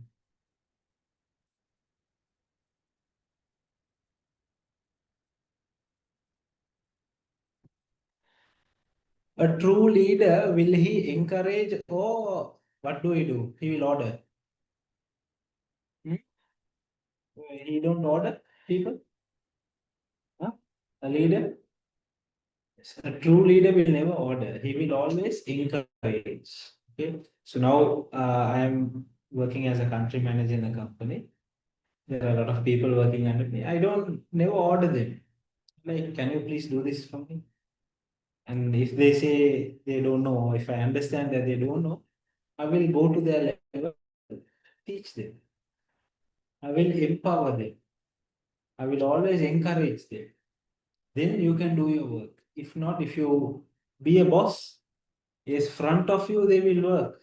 But the moment you're not there, everything will collapse. Okay. So that is the trait of a leader. So a true leader encourages people to perform at their best. Did you write? Okay, right. A true leader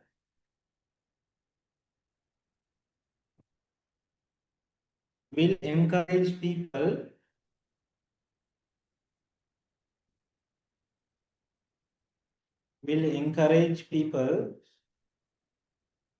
to perform at their best.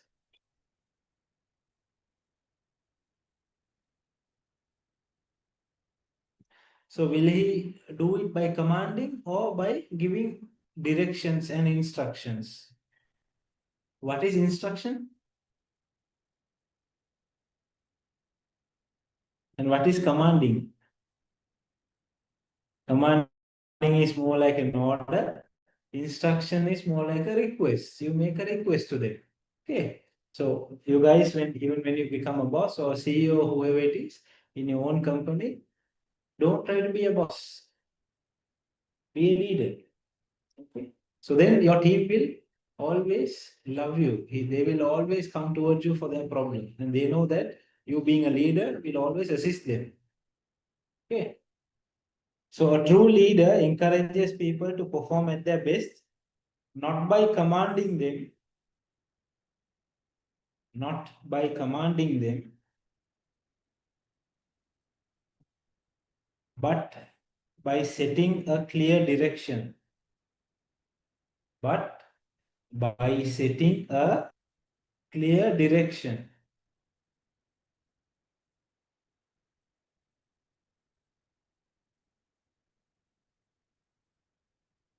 Full stop. Now you see the third point here, it says not always tied to job title. What do you think that is?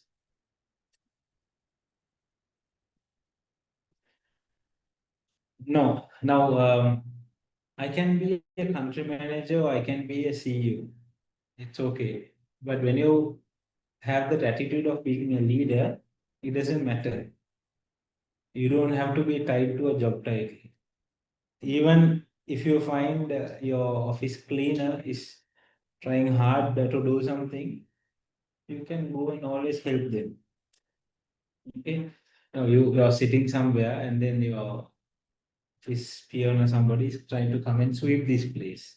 Or they're trying to clean this top glass or cupboard or something. I'm just telling you an example.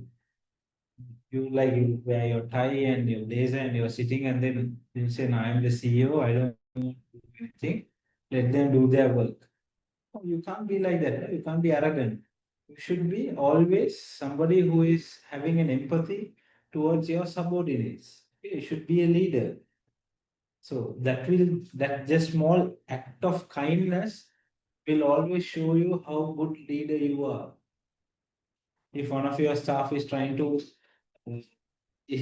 so hard to do some business, trying so hard to bring in sales. You can't just sit on your table and say, no, you just need to go out in the market and bring in sales. You should go out with your subordinate, walk in the market, walk in the road and see what's happening. The business is not happening. Where your staff is lacking, maybe he will need training. Maybe he will need some guidance. So you can't just put your suit and wait inside the AC room and command people. That's not a leader. Okay. So continue writing. Leadership is not limited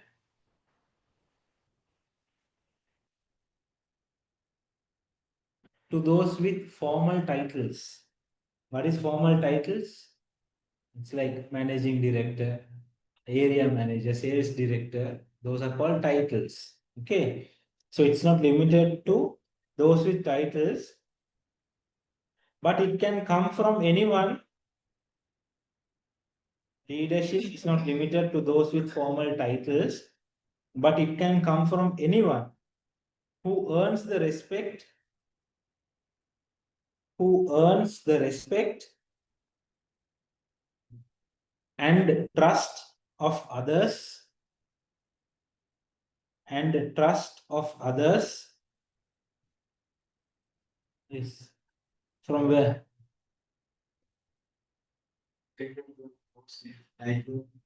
to those with formal titles, but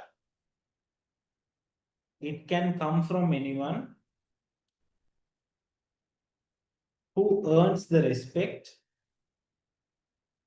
It can come from anyone who earns the respect and the trust of others, okay, and trust of others through their action and ideas.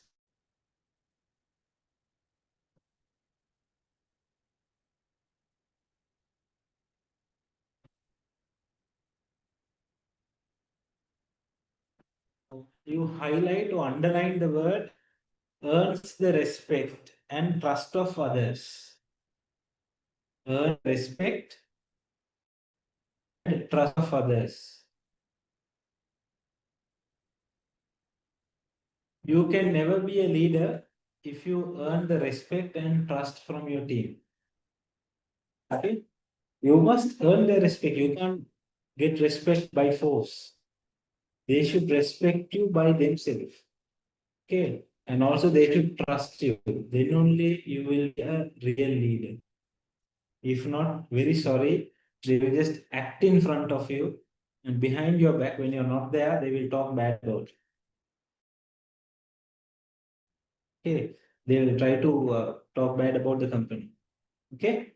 So always remember who a leader is. Clear? For you all online, are you all clear? Yes, sir. Okay, Amna, are you there?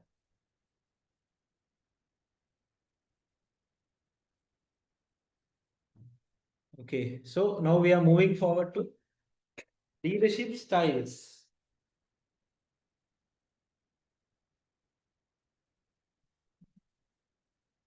Leadership styles.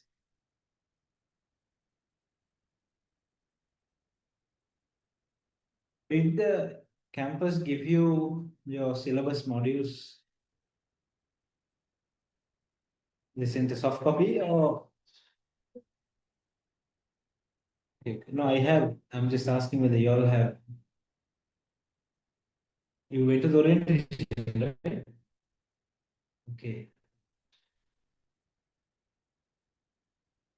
So leadership styles. Show me. I'll take different.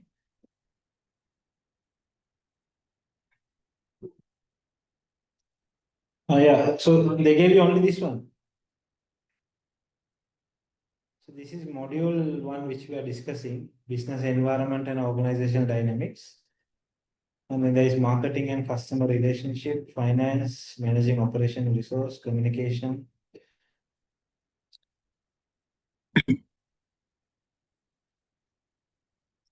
Okay, leadership styles.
Done?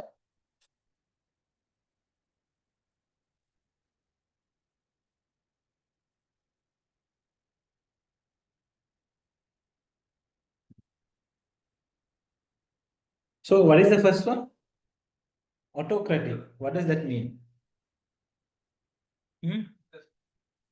It's like, we generally call as like Hitler type. He will make the one person will make the decision. Everyone else must follow. Okay. So if you have this style, very sorry, your business will not run for more than good 10 years. Okay. Because the moment you're not there, the others don't know to make decision. And they won't even be bothered to take a decision because they will know that no matter what decisions you make or what contributions you give, the voice will not be heard. Your boss will not even listen to that. So I worked for a company some time back. The first person, autocratic decision making, the owner. So in a meeting, he will ask like, okay, you can tell your ideas. We will do research and we will come and give our ideas. Finally, what he will say? I don't think this will work.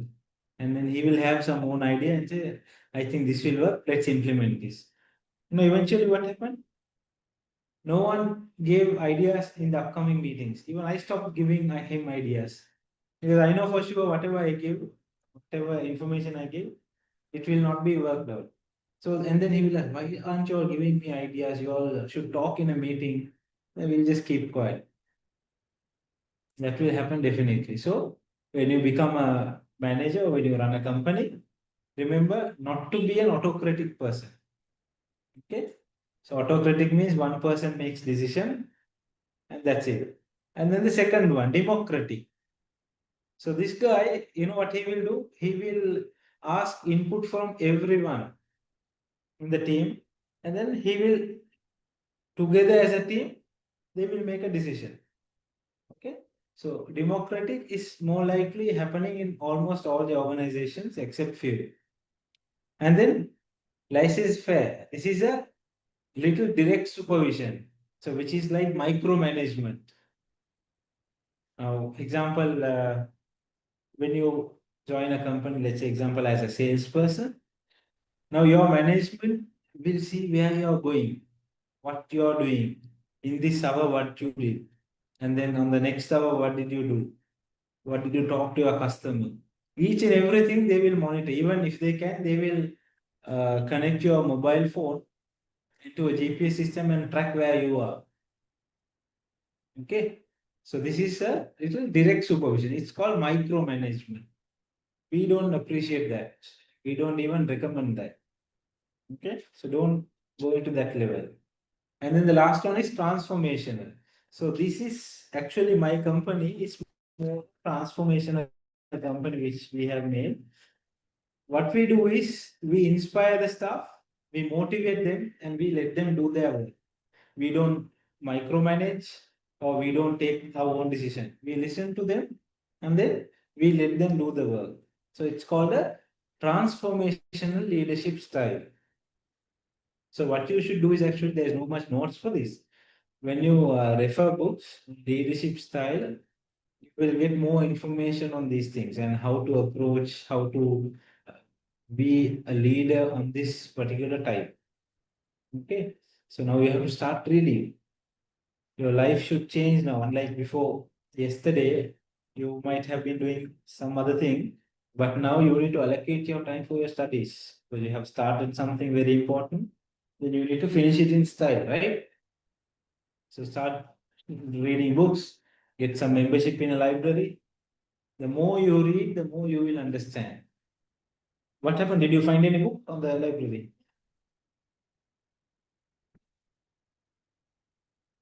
Integrated approach to? Okay. But anything about business environment and okay. Maybe you can try British Council. If not, see public library, of course they do have, but the application process is lengthy. So try British Council, they will have a lot. Or else best thing is go to some bookshop and get some books for your own. So when I was doing my masters, I was reading a lot in business psychology. So mostly these libraries they don't have this kind of books, so I had to purchase them. Or else there is one place in Macallum Road. I think I went 2 or 3 weeks back. They had like hundreds and hundreds of books, very low price. Price is a factor, but the books were there. The books that you need are mostly there. You can source from that shops also. Okay. All right. So now we are moving forward to a segment which is called management. This is a much broader segment. This is where you will study a lot on how you manage your business. Okay. So you can be a good leader or you can be a boss, but you should know how to manage. If you don't know how to manage, you will fall into a disaster. So a lot of companies who have closed down, this is one of the reason why they had to close down their business because of their irregularities in management, because they don't know how to manage. Maybe the leadership style is right or wrong, that's not a problem, but you should definitely know how to manage your business. So we are going to study on management. So please write this down and then I'll give you more information.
Okay.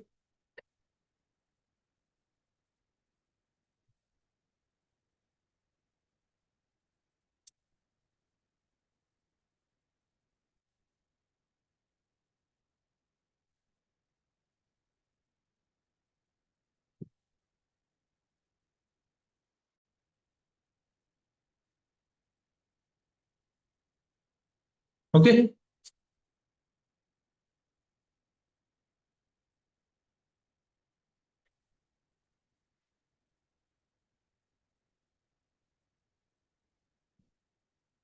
That's from where Thailand.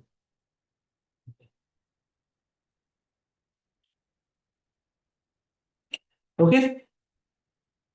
So in your module, it says internal business environment, company culture. We must study about shared values, beliefs, and behaviors within the company. And then we must study about leadership and management, how leadership affects decision making and strategy. Okay. So management is a broader subject. We will discuss on this one. Now you can start writing. Management is not a single activity. Management is not a single activity. What do you mean by that? It's not a single activity. It's not just a one work that you do. It's not a small task. Okay, write, continue writing, but it is a process.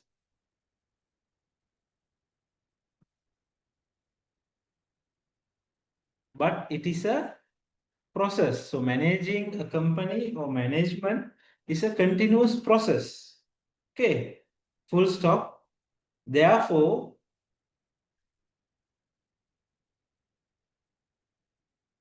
management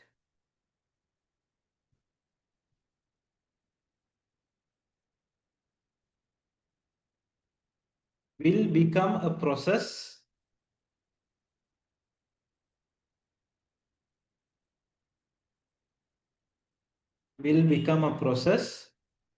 due to below reasons. Due to below reasons. So now you write in point form. Point number one. Now what do they say? Management will become a process due to below reason. So management is not a activity, it's a continuous process. And due to below reason, it has become a process. What is the reason? Point number one. If management consists of, sorry, you must write like this. It consists of four major functions. It consists of four major functions.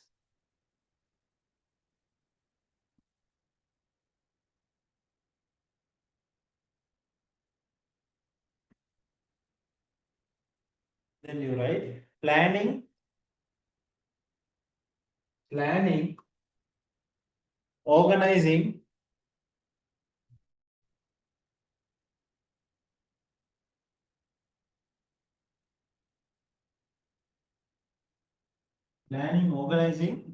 leading and controlling.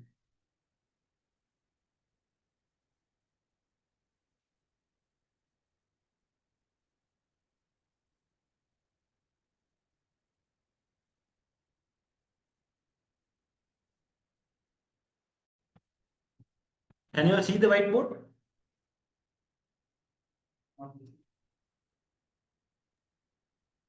It's visible now, right? Okay.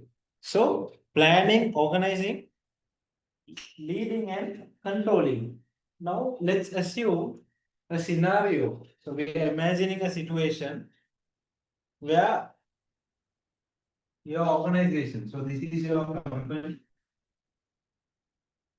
So what you do is you first plan.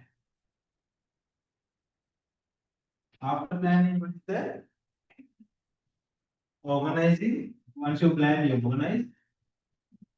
And then what you do? You lead and then you control. So what will be the process? Once you plan, you organize, you lead, once you lead, you control and then plan. This is your imaginary situation. Write this down.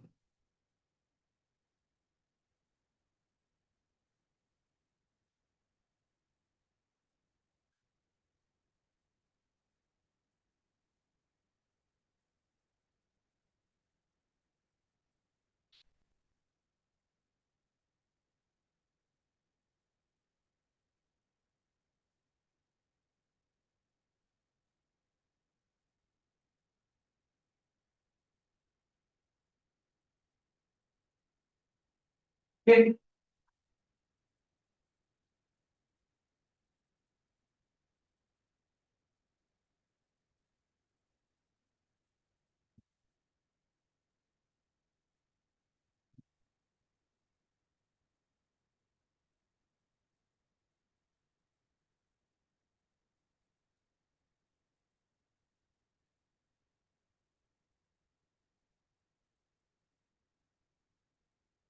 Okay. Okay. Now let's come to real situation.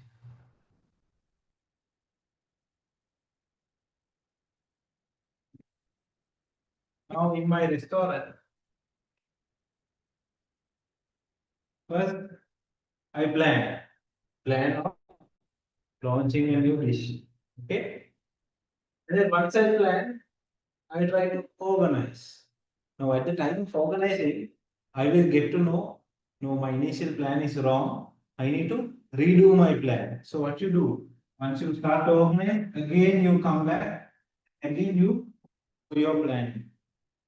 And then once you redo the plan, again you try to organize. Now your plan, your initial plan is done. After that, from organizing, you try to lead the process. Okay, you tell your chef this is what you have to do, and then you need to make a sample dish, and then you try to make that dish a final product. So at that time, you will find certain things you haven't organized properly. Then from this point again you have to go back. Again, you have to start organizing. Now, again, when you start to organize, you will think, no, your initial plan is still wrong. You need to come back to initial plan once again and redo the whole process once again. Then you follow this line. Once you lead, you try to control. Sometimes you will control correctly, or sometimes you will think your leading is wrong. So you need to go back and once again redo your leading process. You need to finalize few more things in the initial stage. Then you need to go back, come back again. Once you control, you go back to again planning stage. So this is actually a real life situation. Understood? So management is not just an easy thing. No, it's not like how you initially wrote the imaginary one. It's a complex situation. You plan, you organize, and then sometimes you fall back, you're wrong, you come back, you plan again. Then from there, you try to control certain things. It is a complex situation like this, like this.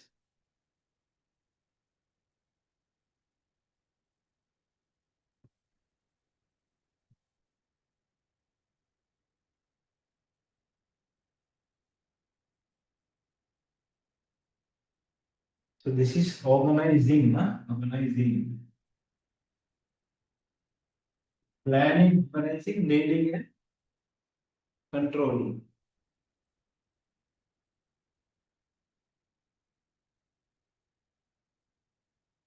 Now, at your house, who is the leader? Mother? Father?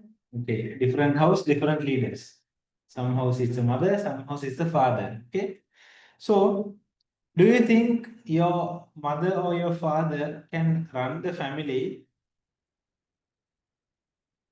Okay, can manage the family just like that, just like they wake up in the morning, they decide what to cook, and then they prepare the kids for school, and then likewise the day will end. Do you think that is possible? Or they need to do some planning, they need to do some organizing, and then they need to lead and control. What do you think should happen? Planning should be definitely there, no? Okay. So unlike before, now people are well educated. The mothers who are there right now, they know what to do. Okay. So Rukia is smiling. No, no, understand. So now people are more educated and they know what to do.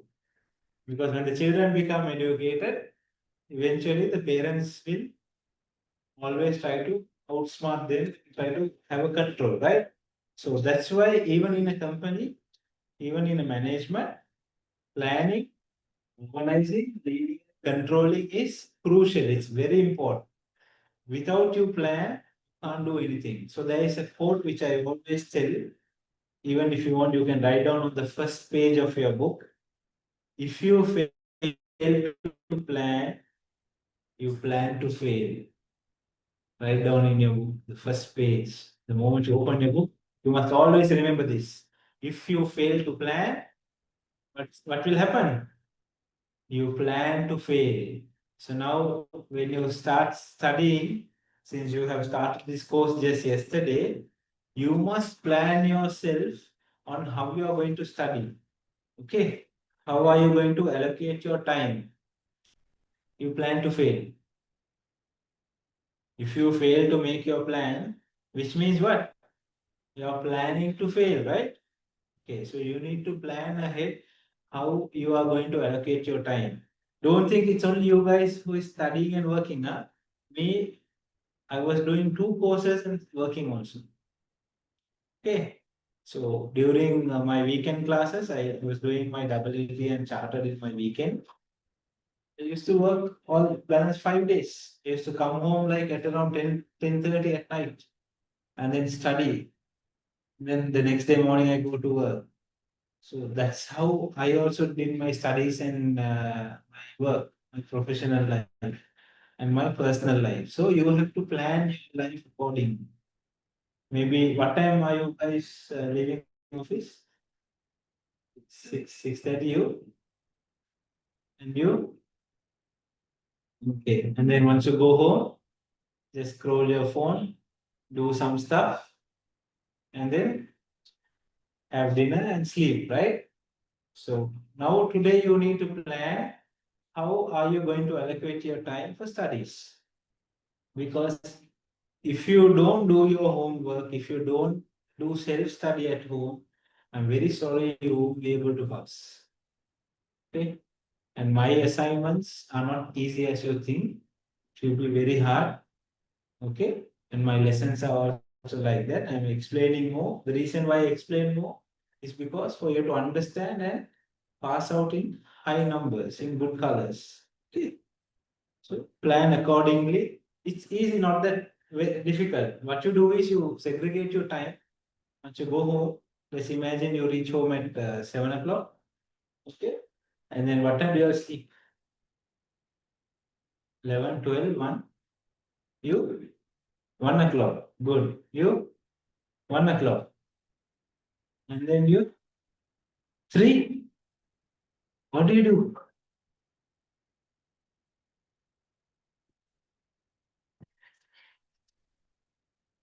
Okay. So now you have to change your lifestyle. Okay. Just 2 hours a day, not more than that. For a week, you will spend 10 hours studying. 2 hours is more than enough. Okay. But you need to sit and focus. Now, most of you use iPhone, right? iPhone, there's an option called focus. What I do is when I study, I put that focus mode on. Phone will not prompt any notification, nothing. You can keep your phones away and study and focus. See, I did my master's while I'm having 3 kids at home. Okay. So if I can do, I'm sure you all can do. And I got very good marks. Okay. I had 6 subjects, all 6 subjects, almost I got distinction. Okay. So if I can do, it means you guys are not even married, no? Youngsters after all levels. Definitely do. It's just that the willingness that you want. Okay. Don't do anything just for the sake of doing, or just since your parents told you, or since your friends are doing something, do for that sake. Do for your own benefit. If not, you will be wasting your time. Okay. So if you fail to plan to fail. Remember that. And now, since we are going to study about planning, so write the subtopic planning.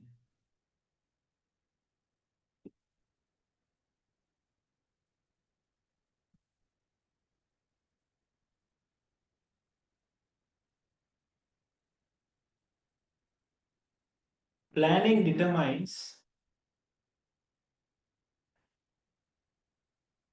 planning determines organizational goals. Planning determines organizational goals. Goals. Organizational goals and how to achieve them. And how to achieve them.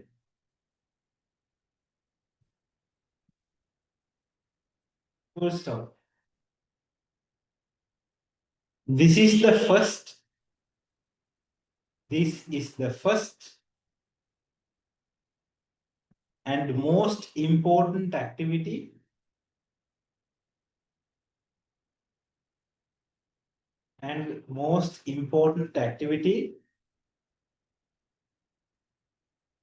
to achieve desired result. Achieve desired result. This is the first and most important activity to achieve desired result. Okay. So shall we read? It determines organizational goals and how to achieve them. This is the first and most important activity to achieve desired results. Okay. So shall we do an activity? Now, let's plan your time for studies. You write Monday to Friday. From morning, what are you going to do? What you are going to do? And then you break the 24 hours. Okay. And you plan your study time, show me. Okay. So this way, you write Monday, and then Tuesday, and then Wednesday, Thursday, likewise. And then you write from, let's say morning, we wake up at 6 o'clock. From 6 to 9, 12. So we consider midnight 12 to morning 6 as sleeping time. So 6 o'clock you wake up, and then 1 o'clock you go to bed. Let's imagine that this is very bad habit. You don't do this. Just break your time and plan. Let's see how you're going to plan your time. So online, are you following? I want you to do this and send me a photo in the chat. Okay? Is 6 the waking time? Sorry? Is 6 the waking? No, let's assume 6 o'clock. Okay. Very fun. Let's see how you plan. Huh? Now, to be an effective manager in your life in the long run, you definitely have to plan. Now, I can show you my plan. There is an app. It's called To-Do List. Okay. So if you go to this To-Do list, this has everything that I'm supposed to do. My plan is there. If I have done something, I will remove this. So that there are certain plans to do tomorrow. And then I use Outlook. So in Outlook, there is a calendar option. Whatever appointments that I have, I put in that calendar. And since you are starting to work, you can try this. You see here, this is my calendar. And all these are appointments or plans that I have made to do for the upcoming week. So I know what I should do, and before those things, I need to get prepared.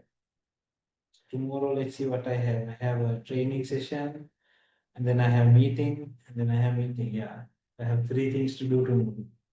So I need to plan myself. Like this, you need to make use of the technology to plan yourself. It's not a hard thing. So there are apps in App Store or Play Store which will guide you on your day's planning process. So what you do is simply you just keep updating that one. Maybe today, tomorrow morning when you go to your office, one customer will ask for something. So you know for sure you will forget. Put it on that list, task list, and then it will remind you. Okay. So plan it according. So let's see how you are planning.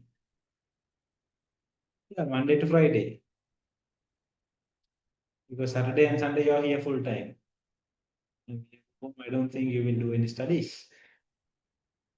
Did you study yesterday? Refund? Yes. Okay. And then you studied. Okay, good.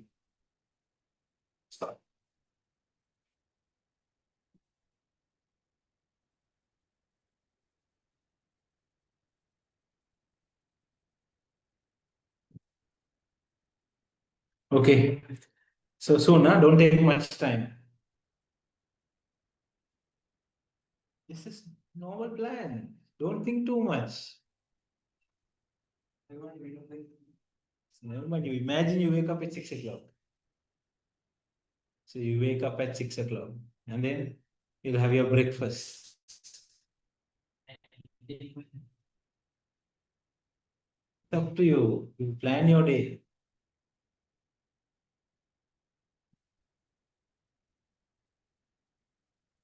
So I, of course, will spend some time to do some breathing exercises, some stretching. Okay, so I will do that. And then afterwards, I'll get ready for work. I'll read news. I spend some like 15 minutes for that. And then I'll drop my kids at school. Then come back, I'll get ready for work. Then once I reach office, so you write office time 9 o'clock to 5 o'clock. And then after that, what you will do from 5 o'clock till night time. This is just for your reference. Don't worry, this will not come for exam. Just for me to understand, just for me to make sure that you know how to plan.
Done?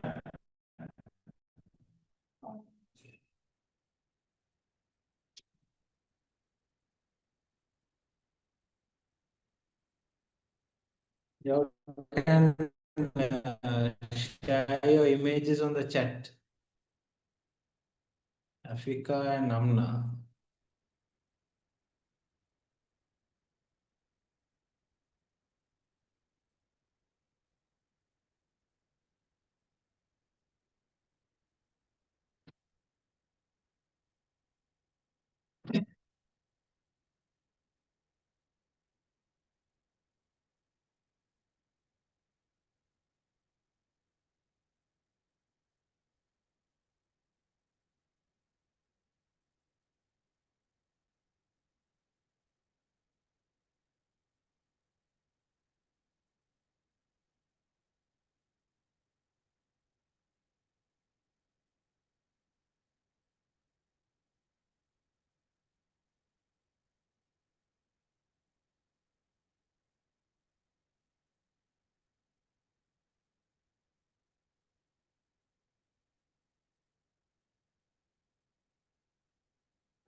No, just write down font. It's going to be the same.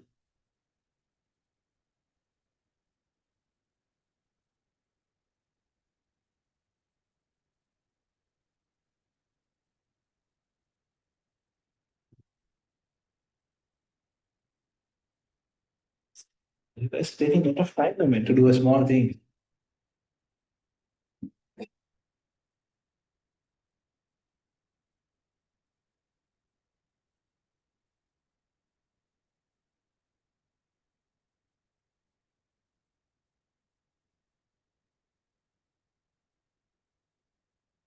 So comparing to your office work or your business planning, this is just a simple task. Done? Okay, give me. So Rifan's plan. Wake up at 6, going to office, 10:30 breakfast, 2:30 lunch, then 7 o'clock he will go home, and then 8:30 he'll have dinner. What is it? Using phone. So 9 to 11 he will use his phone, and then 12:30 he will sleep. You don't study then. What time? So where is that? It's not there in your plan. No. See, that is the mistake in a company you will do. Okay. So when you work in an organization, become a manager, If you might think a small task is nothing, you just don't have to plan that. But remember, if you fail to plan, what you do? You plan to fail, right? Okay. So same way that will backfire for you also. Whatever your activity is, always try to plan it. Okay. So you need to spend some time on studies also. I would recommend before like 2 or 3 hours before you sleep, you need to do this. If you go late at night, can you pass the book? Okay. What is calisthenics? Okay. So let's say exercise. Okay, so you do exercise in the morning and then breakfast. You study 7:30 to 9:30, break, then you work 10 to 1, and then lunch, and then work, and use social media for 45 minutes, study, pray, you reset, then you do your housework. Okay. And then again between 8 to 9 you study, social media.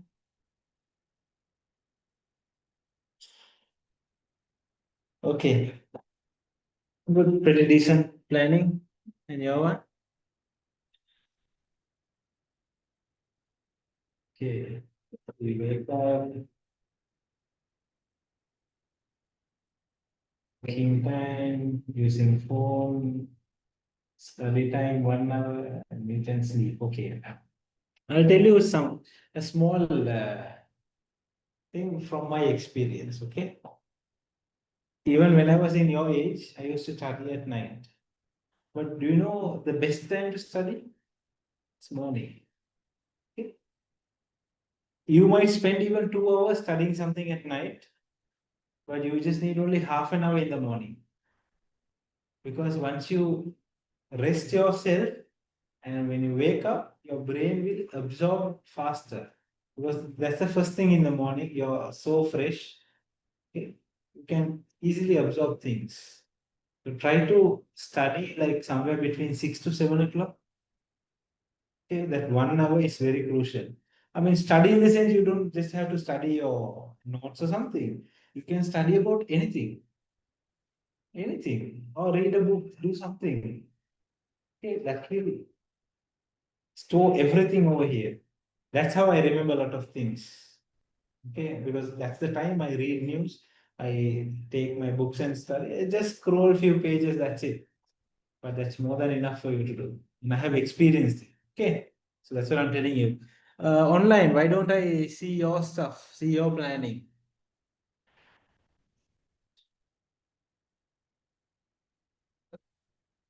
Put it on the chat, let me see, and I can give you a feedback. Okay. So we wrote about planning, and then write down organizing. Subtopic organizing. So we wrote planning, now organizing. So now you did a fantastic plan for your company. So you plan from January to December, you plan what to do, what not to do. You planned on your sales figures. You planned on launching a new product in the month of February, and then you planned of sending your customers to foreign tour in April, and then likewise until December. You have planned. Okay. Now, once you do the plan, you need to do what? You need to organize it, right? So that's what we are going to see. The organizing right down. Organizing involves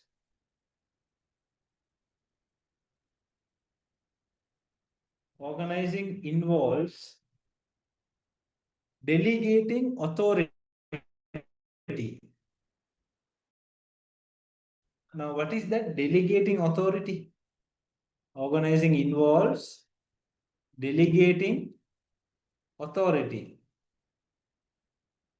What does that mean? Delegating. Delegation of work. Have you all heard delegation of work? Okay. No, you? No. Okay, good. So it is called you divide one workload and hand it over to several other people to combinedly do it. Okay. Okay. So we have here, let's say exercise, yoga, fresh up, breakfast, then have breakfast, and then 8 o'clock study time, 12 preparing for lunch, to have lunch, and then 3 to 5 designing class, using mobile phone, dinner, off to bed. Okay, good. So she's using her morning time for studies. Okay, good. Thank you. Okay, so delegating authority means you delegate, you divide your work and give to certain other people to combinedly do it. Now, let's say you're planning a trip for your customers to Thailand, saying whoever your customers achieve their target, you're sending them on a tour with their family to Thailand. Now, you being a boss or you being your CEO, you think you can do it? You can talk to tour operators, arrange tours, purchase tickets, and then coordinate with the customers, get their passport. You think you can do all these things? No, right? You need to delegate this work to somebody else. Okay. Even though you plan, you delegate your work, you pass your work to your subordinates. Okay. So organizing involves delegating authority to the relevant party. Delegating authority to the relevant party or person. The relevant party or person to fulfill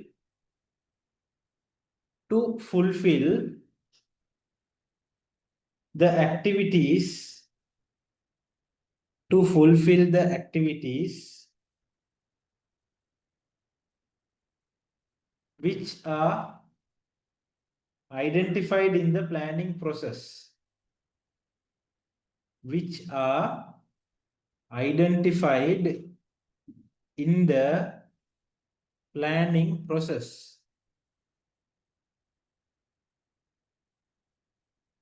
Okay, let's read one time. Organizing involves delegating authority to the relevant party or person to fulfill the activities which are identified in the planning process. Okay, clear? Continue writing. This means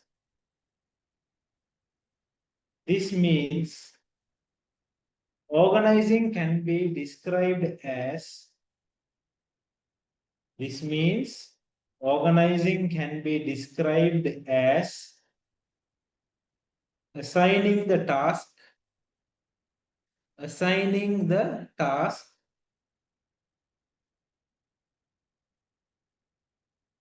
allocating resources, assigning the task, allocating resources, and delegating the authority. And delegating the authority.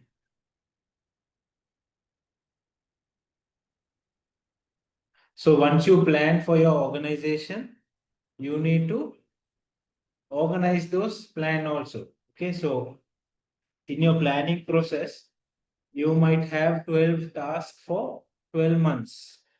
Okay, now what you do is you assign the task, one task or set of tasks for your responsible person. Now there might be a task to run promotions on Instagram. Okay, then you should assign that task to your marketing team. Correct?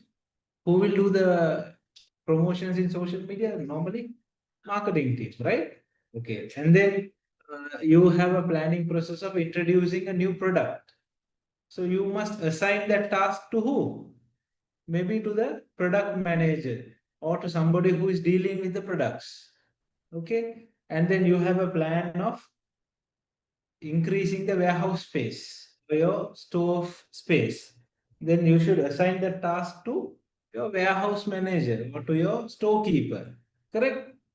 Okay, once you assign the task, is that enough? You say, okay, product manager, you must launch a new product, you must launch a new dish to the restaurant. You do it. You think they will do? Can they do like that? No. If I tell you in your shop, you need to do this work, you need to expand this building, put more racks and display. What's the question you are going to ask me? You think you can just do like that? What is the problem you will have? What do you need? What do you need? What will you need? Won't you need resources? You will need resources, right? You will need manpower, you will need money, you will need material. Okay. So once you assign the task, you allocate the resource also. Okay. Now you're asking your marketing team to run promotions on social media, Instagram, Facebook, and stuff. And then that's it. Now your social media guy is not doing anything. When you ask why you didn't do, he say, you didn't give me money. I should pay for promotion. Okay, so then whose mistake is it? It's your mistake plus also your guy's mistake. He should ask, you need to give me resources, right? So when your manager in future, when you work for a company, when they ask you to do something, you need to ask for what? Resources. What are you going to give me to do this? If not, will you go home, take your money and come and do? No, we won't do that. Company should allocate resource for you. Okay, so allocate resources and then also what? Delegate the authority. You must give them an authority also to do it. Now, if I come and ask you to expand this office or expand your showroom, I must give you an authority to do it. I must either give it in writing or by word of mouth, I must tell. Okay, understood? Clear? Okay, next subtopic leading. So we studied about planning. We studied about organizing. Now we are looking back on leading. So under leading, you can write using influence, using influence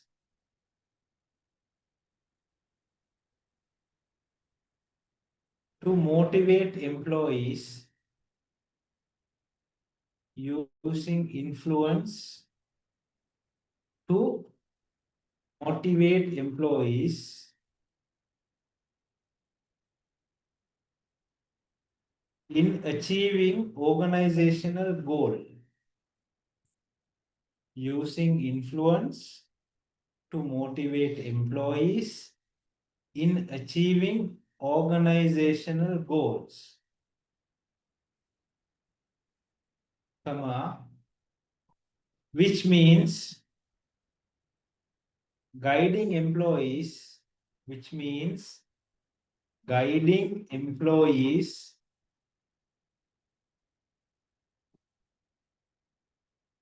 which means guiding employees to achieve decided target,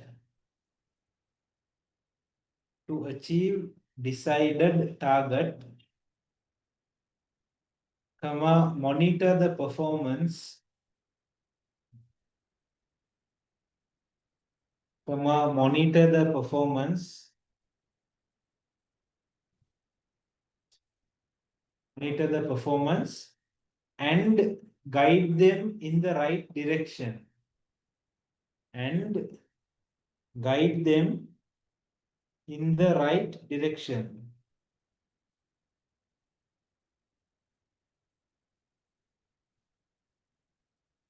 Okay. So can we read it one time, everyone? Using influence to employees in achieving organizational goal, which means guiding employees to achieve desired target, monitor the performance, and guide them in the right direction. Okay. So now you planned your company's agenda and then you organized it. You gave all the resources to your staff. you delegated your authority, and then now you need to lead. You think you just give the resources and you can sit back and wait? No, that will not work. You need to lead them. So how you do it? You need to motivate your employees in achieving organizational goal. You must keep regular meetings. You must talk about your performance. You must get updates like what's happening. Did you do this? Now, if you, let's say you have been given a task of doing social media promotion. So every week you need to ask what's happening, what is the promotion you did, what is the feedback you are getting. You need to get those information. Now, what will happen if you don't do it? What will happen? You have given instruction. I have given you an instruction to do social media posts in Instagram, TikTok, and what else is there? Facebook. Okay. And then that's it. I'm not following up with you. You think what will happen? You will just put random advertisements. You won't monitor what's happening because it's not your organization. You're just only an employee, and you will do only the task which was told to do because you don't have any motivation.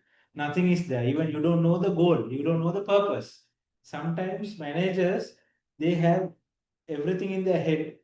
They don't put it out to the employees, put it out to the subordinates.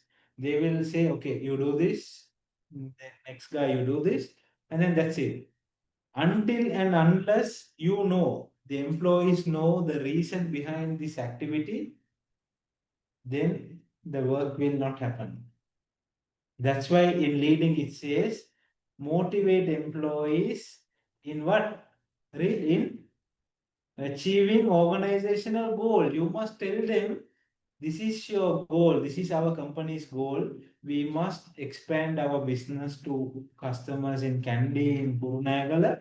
So we need to do social media posts targeting that geography. Okay, so once you tell the goal only, your people will work properly. Okay, which means what you should do? Guide employees to achieve decided target. Monitor the performance. Of course, you need to monitor the performance every week or every once in 2 weeks. You need to monitor their performance and guide them in the right direction. Sometimes they might take their own decisions and go in the wrong side.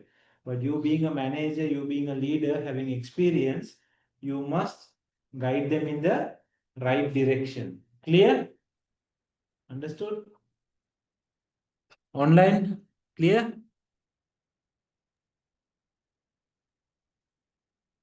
Okay, next subtopic, controlling.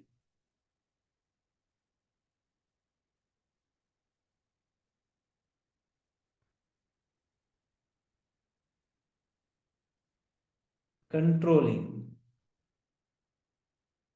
So under controlling, you can write, this involves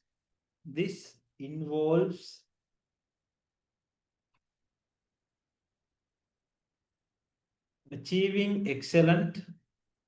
This involves achieving excellent outcome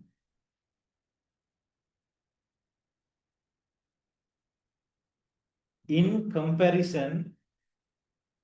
This involves achieving excellent outcome in comparison to expected outcome. In comparison to expected outcome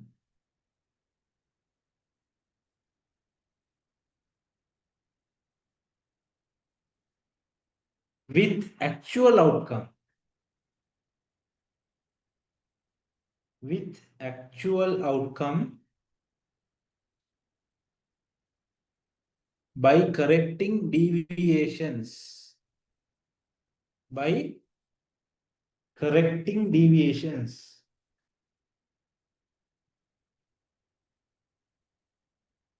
So controlling means now you have planned.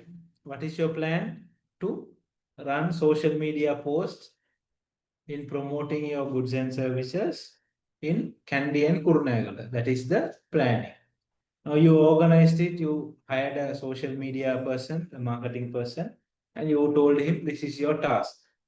And then you led him, you told him the post that you need to design, and then you need to target this target age group. Likewise, you did a nice leading work also.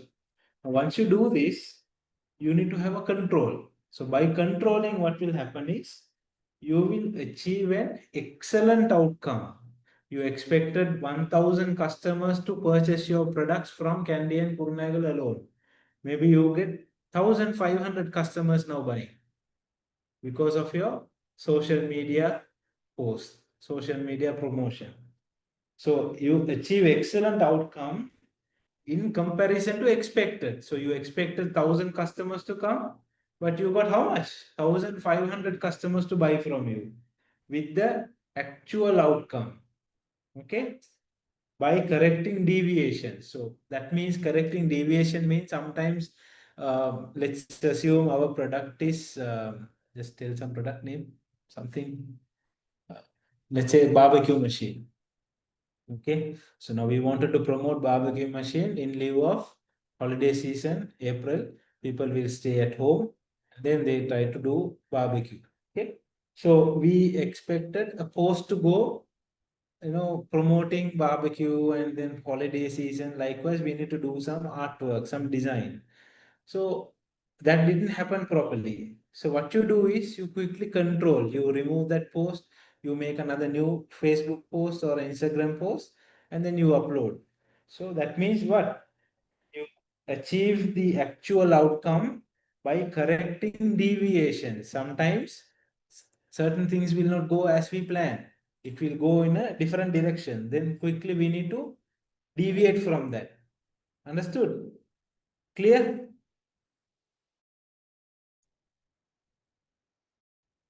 Shall we take a 5 minute break? Okay. So let's take a 5 minute break. 4 o'clock we will meet. Okay. So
Okay, so let's start. Now we will do an activity. So whatever you studied now on planning, organizing, leading, and controlling, you need to think on these topics and write just one paragraph is enough for me. Okay. So the question is very simple. Why management is necessary for an organization? That is the question. Why management is necessary for an organization? Africa, are you there?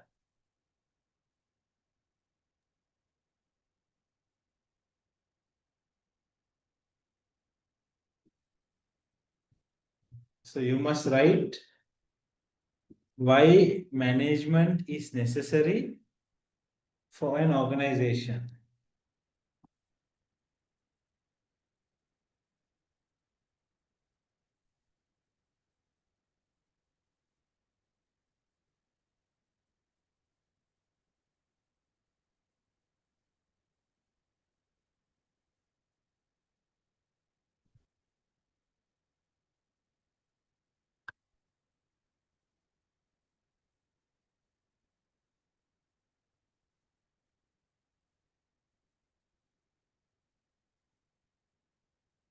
Right, yes.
Please share your answer. Online students, share your answer. Okay, so we discussed what is management. We discussed about planning, organizing, leading, and controlling. And then also management is about focusing on process. What is a process? I told you, right? What is a process? You? A process is a set of defined guidelines for your employees so that they follow the correct path. I told you when you go to obtain license, they will give you certain guidelines, right? They will say, okay, you do this, you take a photograph and come, and then you need to take your medical. Then once you take your photograph and medical, you need to go for a physical test. It helps in setting goals and coordinating activities towards its objective. Without effective management, organizations struggle to maintain stability to achieve their full potential. Planning, Organizing, leading, encourages staff and employees to achieve the goal, controlling. Okay, cool, good, thank you. Okay, so once you do these things, once you do all these things, then you must come and focus on your process for your company. Okay, now imagine a new employee is joining your company. So there should be a process. First, you need to have an induction program. Now, have you joined this course? They had an orientation, right? First, they explain what is this course, what are you going to study, and how you are going to do your assignments, what marks you are going to get. Likewise, they explain, right? So, same way, even in a company, there is a process. You must ensure that your process is good enough so that your organization sustain in the long run. Okay, there are certain companies, their process is not that great. When a customer comes in, customer will have to go through a lot of pain to purchase a product from you. Why? Because the process is not that easy. Now, when I explain, you think about your own organization. Okay, when a customer, when a guest walks into a restaurant, you think, what is the process? Is it an easy thing, or am I giving trouble for my guest? Is it so painful for them to revisit once again? So focus on your process. What is efficiency?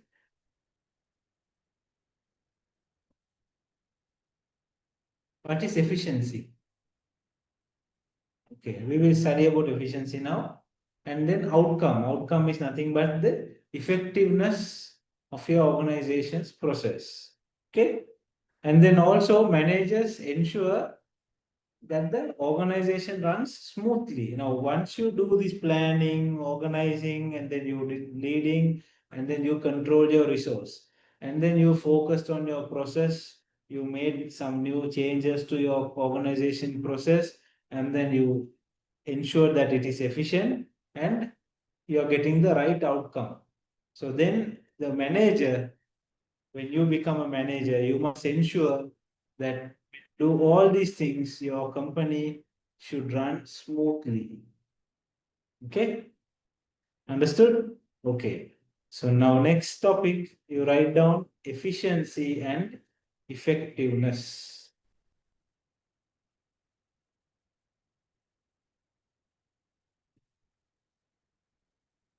Okay, efficiency and effectiveness.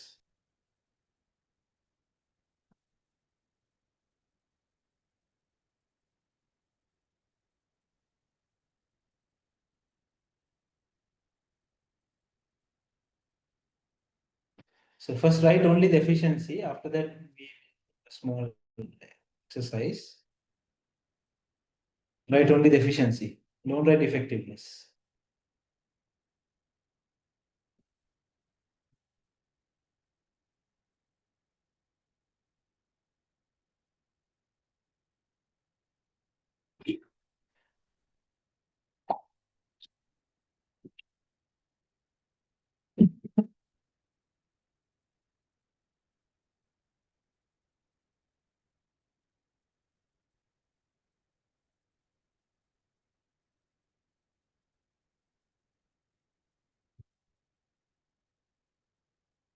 Shall I move this?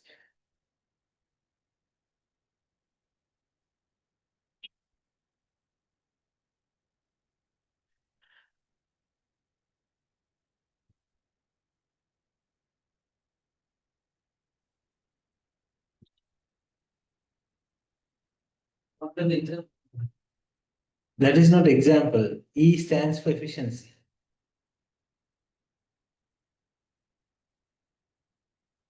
So the formula of identifying the efficiency is amount of utilizing resources divided by amount of allocating resources.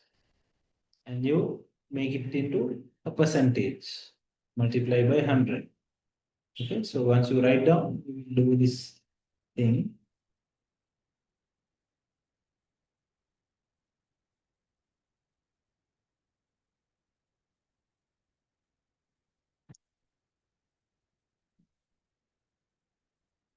So efficiency is all about the input make.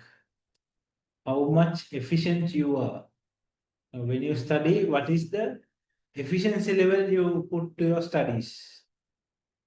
How much input you do to your studies? That is called efficient. So when you talk about an employee, you must see how efficient they are, how much are they contributing to your business, how efficient they are. No, this guy comes at 9 in the morning and then he just walks around in the office. He don't do much work. Then he go for lunch break. He'll come back at 2:30 and then he'll just send few emails and go home. Do you think he's efficient? Is he efficient? What is his efficiency level in percentage? If you see, he have worked only 2 hours. So how do we find out? I will explain you now. Okay. So start writing. Efficiency is an important concept. Efficiency is an important concept in management. Efficiency is an important concept in management. Full stop. It explains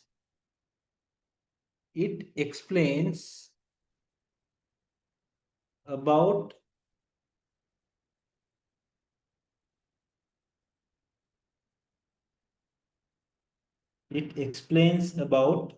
how to utilize inputs,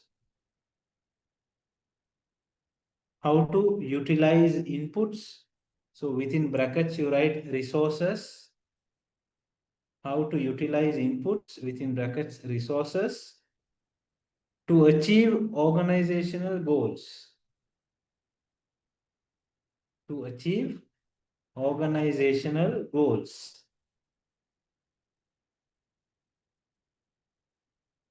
Full stop.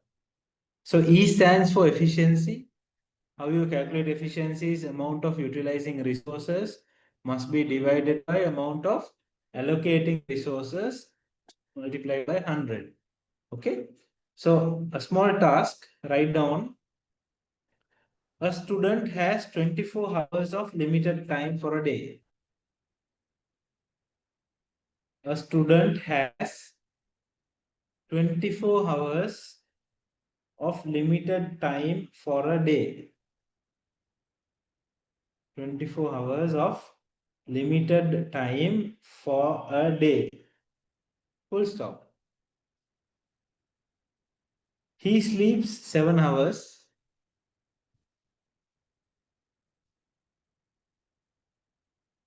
He sleeps 7 hours.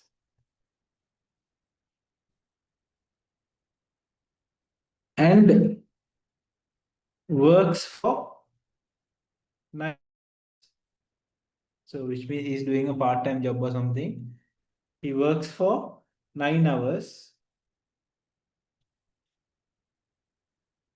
And then he studies for 3 hours for a day.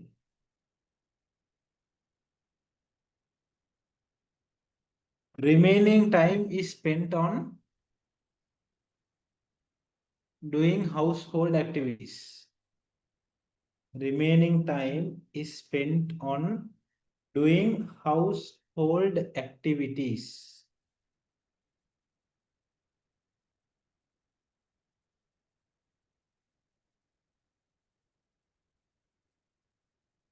Full stop. Calculate his efficiency. Calculate his efficiency.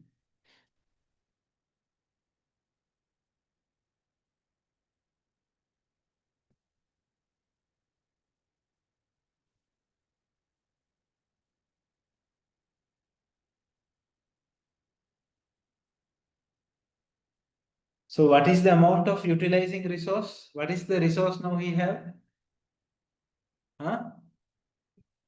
So time is his resource. So what is the amount of utilizing resource? 24. So 24 will be on top. And amount of allocating resource. So out of 24 hours, how many hours is he allocating? for his work? 9 hours? Is it 9?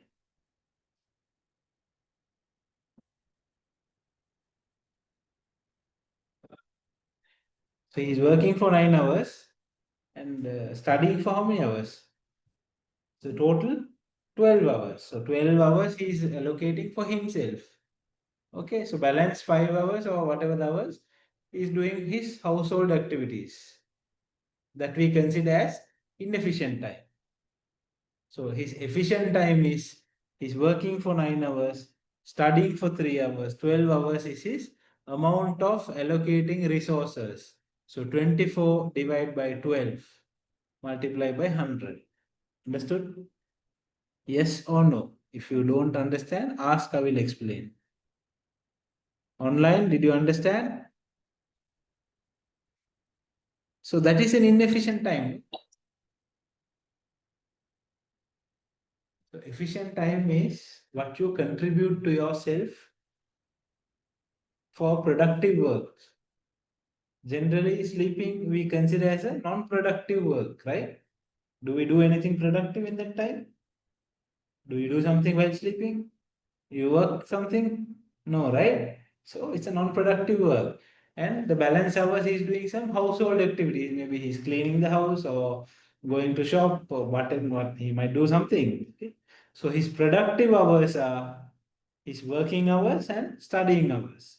So 9 hours working, 3 hours studying, 12 hours. Out of 24 hours, his amount of allocating resources how much? 12.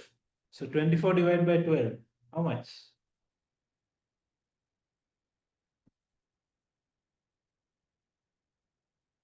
Hmm? 2. What's the answer? 2. You guys are, use your phone.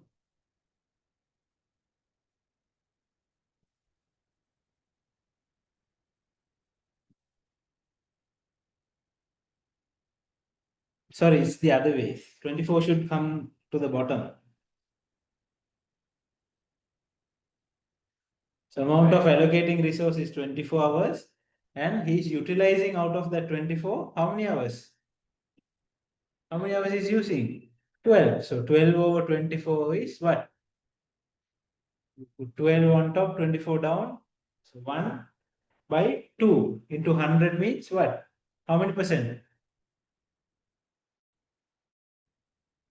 50%.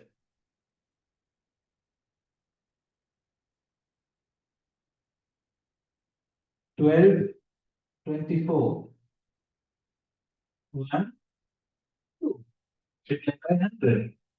Which is 50%. Okay. So his efficiency is how much? In percentage wise? 50% efficient. Okay, understood?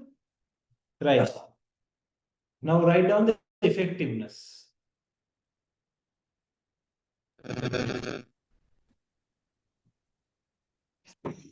Sir, we have to multiply by 100. Yes. I mean, multiply by 100 means you need to derive a percentage out of it.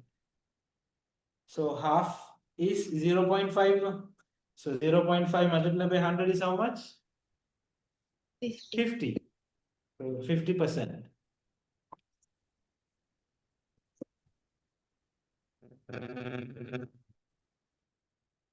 So now you guys think and tell me, you all did a plan, right? Open your plan and now you tell me how much of your time in percentage wise is efficiently you all are using. How many hours? Let's open skills. So out of her time, so she is exercising, doing something for herself. You all do your one. Study time is 3 hours, 4 hours. Design class 2 hours, 6 hours. So out of 24 hours, 6 hours is Africa's efficient time. So which means how many, what is the percentage? 6 divided by 24. 40%. 40% is efficient. Let's see your one. Rifan? What is the efficiency level? Let's be honest. Think. So you count hours, the number of hours you work and you study. Eating, drinking, sleeping, scrolling phone, remove everything.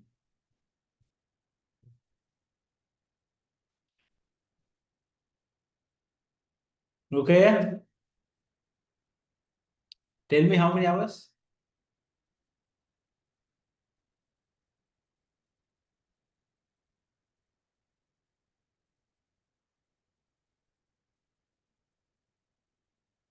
Abdul, how many hours? 11 hours efficient?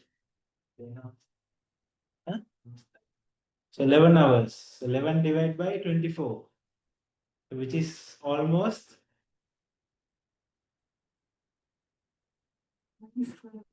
almost 12. So 11.5 something. Okay. How about your one? 12 hours. So 50% efficient. 12 hours. Okay, good. I hope that you all succeed in achieving that plan. Okay. So right effectiveness.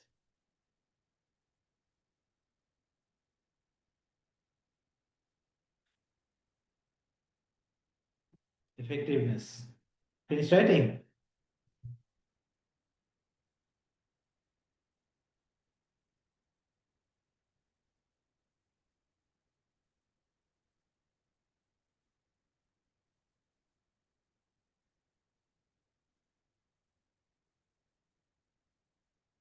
Last finish.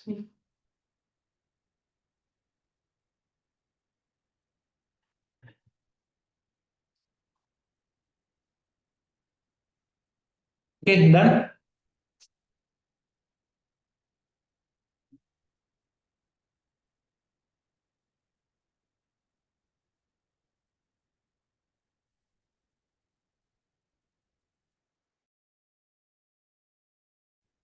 Now I told you efficiency is the what? Input. Then what do you think effectiveness will be? Why do you say output? So if you have input, you should have output. Okay. Okay, so write down effectiveness.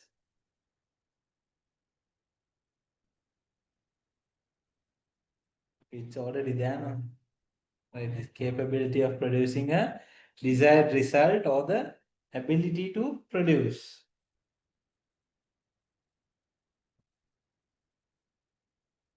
So on this example which you wrote down, what do you think the effectiveness of that student will be? Yeah, what will be the output? Now he is efficiently working and studying for 50% of his time. So what do you think his output will be? His effectiveness will be? No, I'm asking the student is out of 24 hours, he is using 50% of his time efficiently. So by spending his time efficiently for 50% or half of the day, what do you think the result will be? What will be the effectiveness out of it? Yes, his desired results. He will achieve his desired results. Correct. So under this right, as per previous example, the effectiveness of the student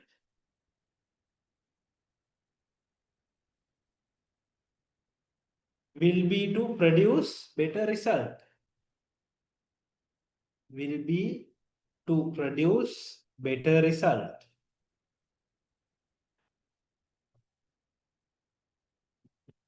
Will be to produce better result.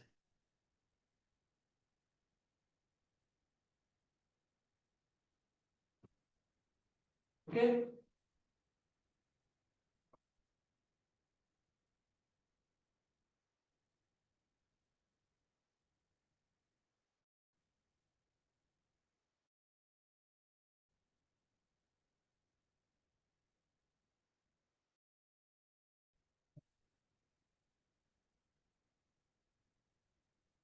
So there is a chart.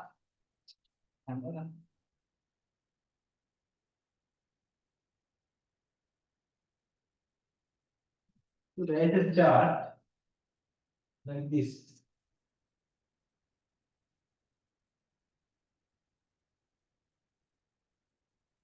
So this side we call it as efficiency.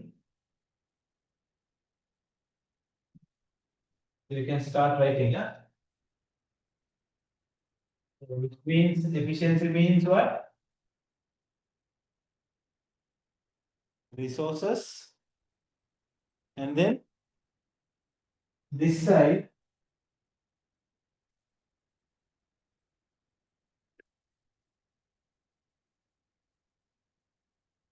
is effectiveness.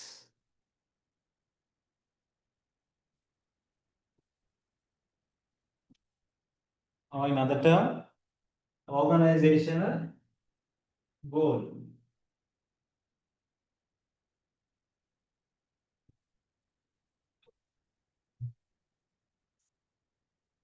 Okay.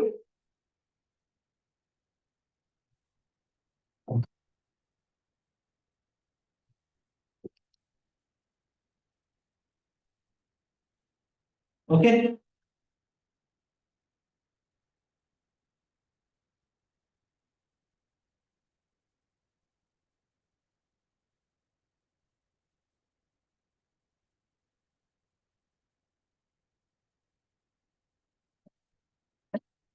Resources.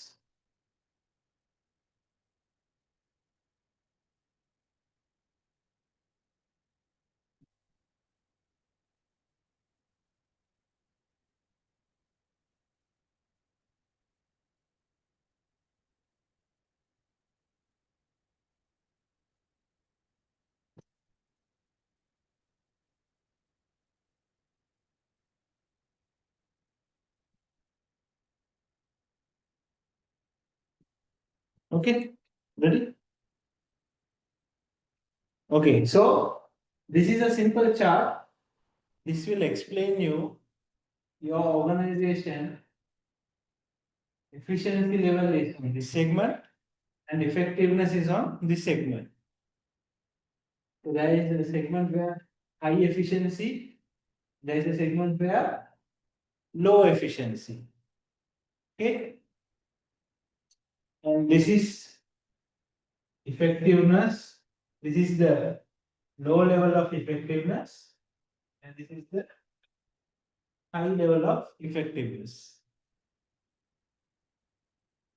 Okay. So now you think of a company, the efficiency level is high. Okay. Which means they input lot of resources, everything is there. But the effectiveness is low. Which means the desired result is low. What do you think will happen to this company? They are allocating more resource, but they are not getting the desired result. What do you think will happen here to the organization? They will, we call it as they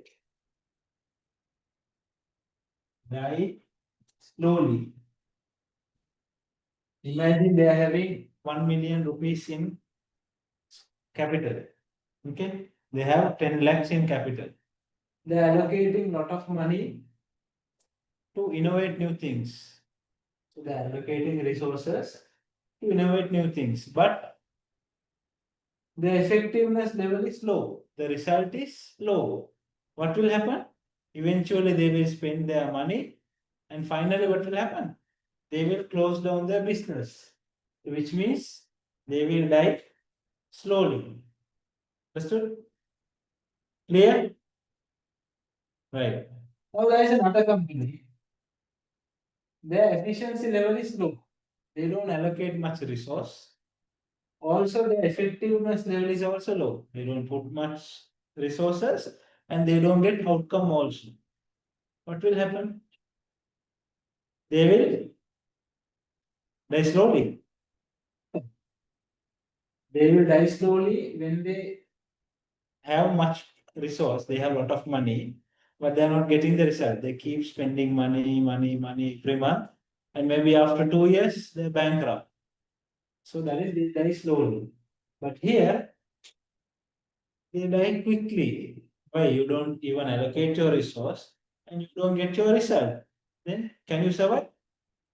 Okay, which means what will happen? They die quickly.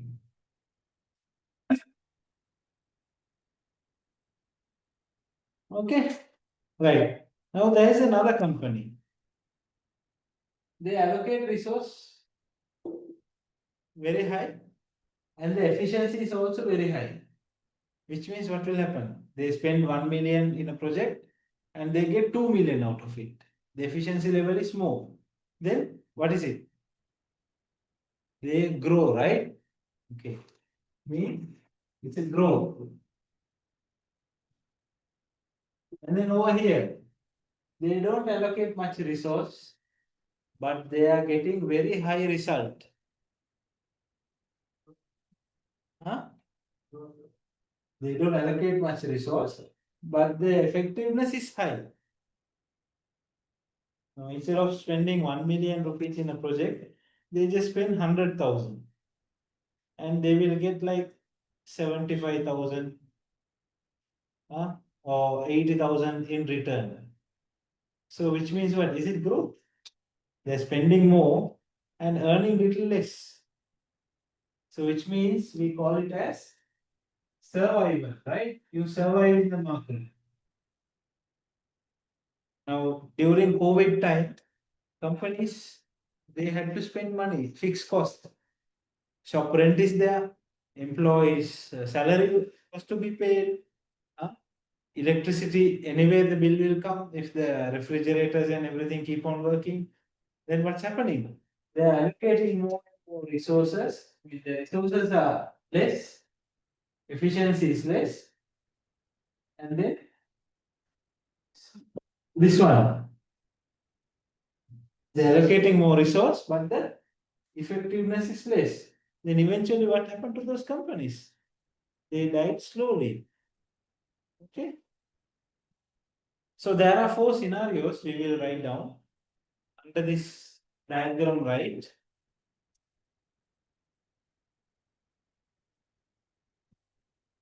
Under this diagram, and then you put like this. So this put A, and then for this put B, this put C, and then D. Okay. So under situation A,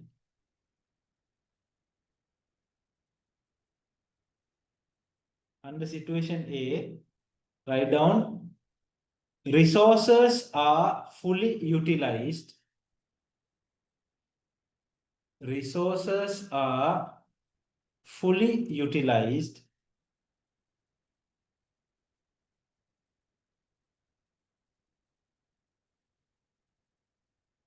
Fully utilized.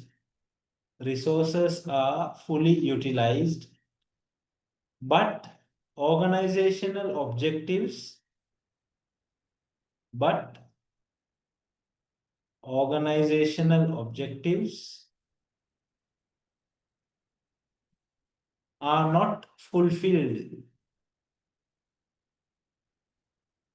Are not fulfilled.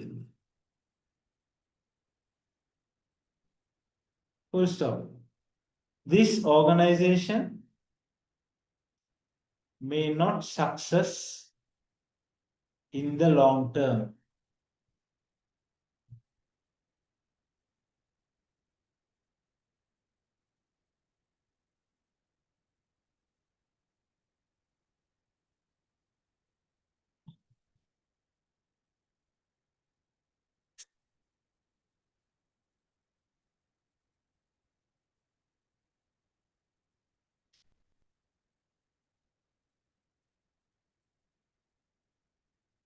Okay. So that is situation A. Situation B. Situation B.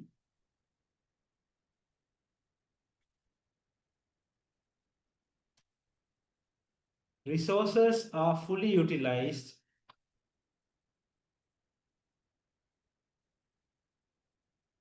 Resources are fully utilized and organizational objectives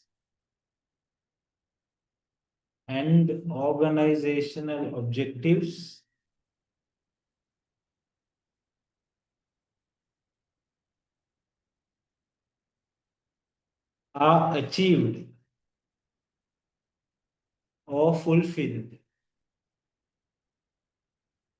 Organizational objectives are achieved or fulfilled as per the desired result. As per the desired result.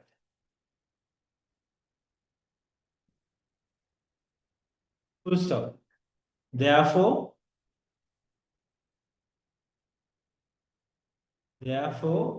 this company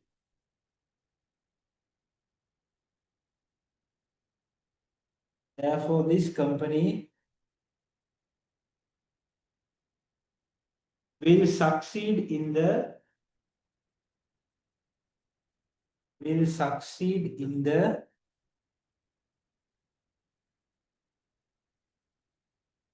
short term as well as long term. Will succeed in the short term as well as long term.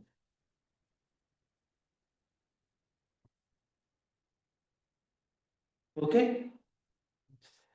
Situation C. What's wrong with your specs? Situation C. What do you think the situation C is?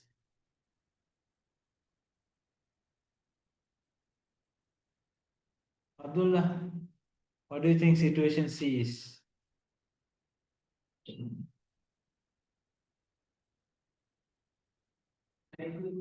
Huh? Yeah, I can see die quickly. But what do you think the situation will be? Resources are not fully utilized. And organizational goals are not fulfilled. Yes, right. Situation C. Resources are not fully utilized. Resources are not fully utilized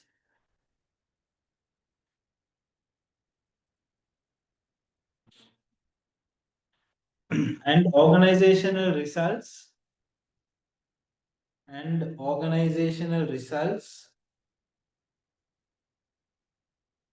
are not fulfilled.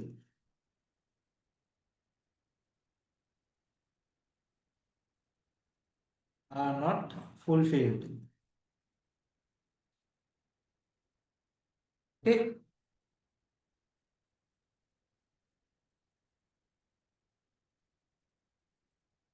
Okay. Full stop. Therefore, this organization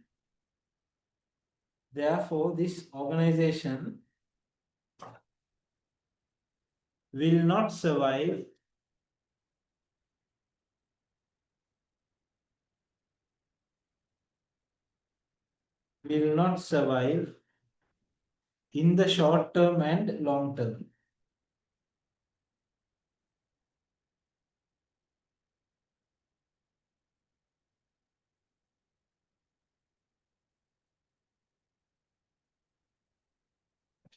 Okay.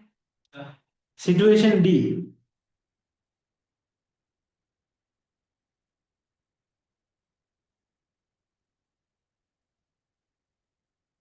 What is situation D?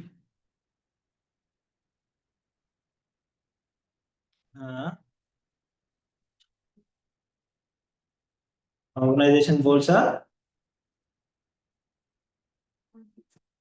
oh, resources are not fully utilized, but organizational goals are achieved. Okay. So right, resources are not fully utilized.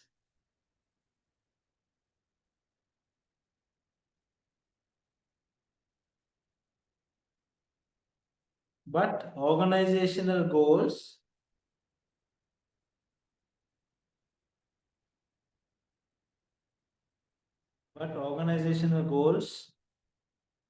are fully utilized.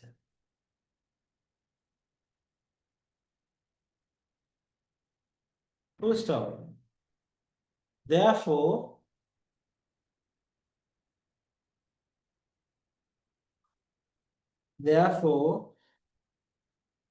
this organization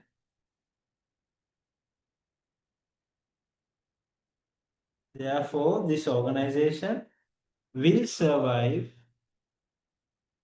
in the short term and long term. Okay.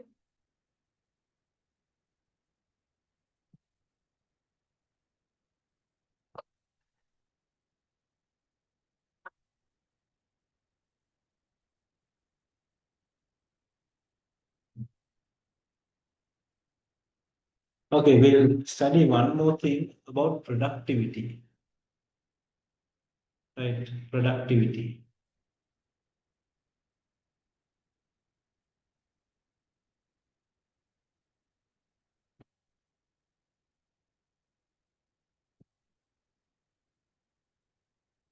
So what is productivity? Hmm?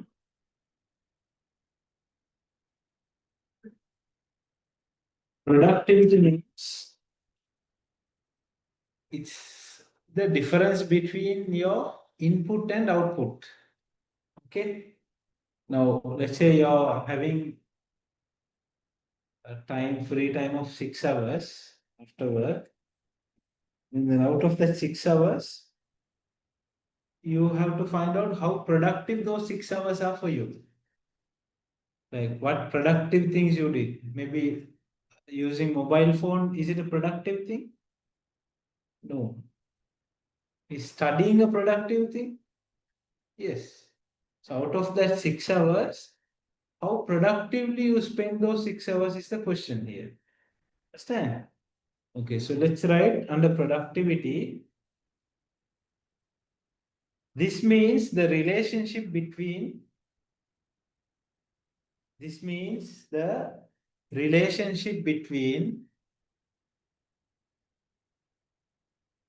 input and output. This means the relationship between input and output.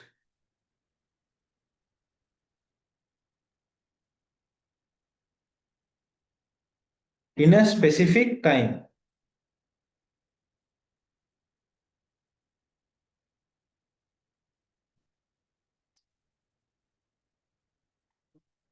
Between input and output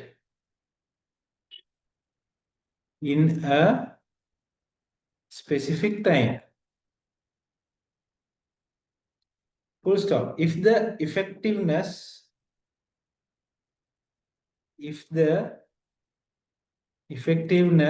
and efficiency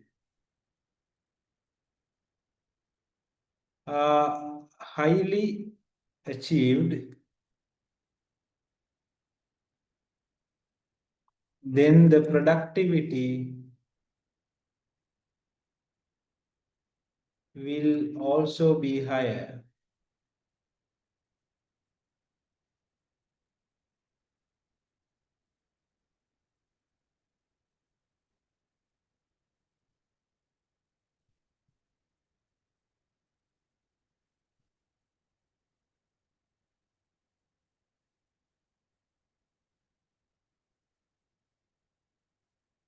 So this is the formula to calculate productivity.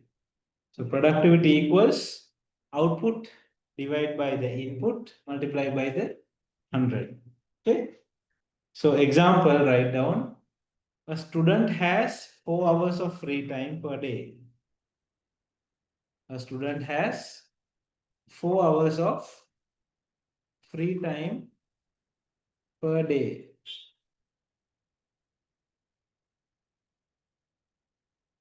Hours of free time per day.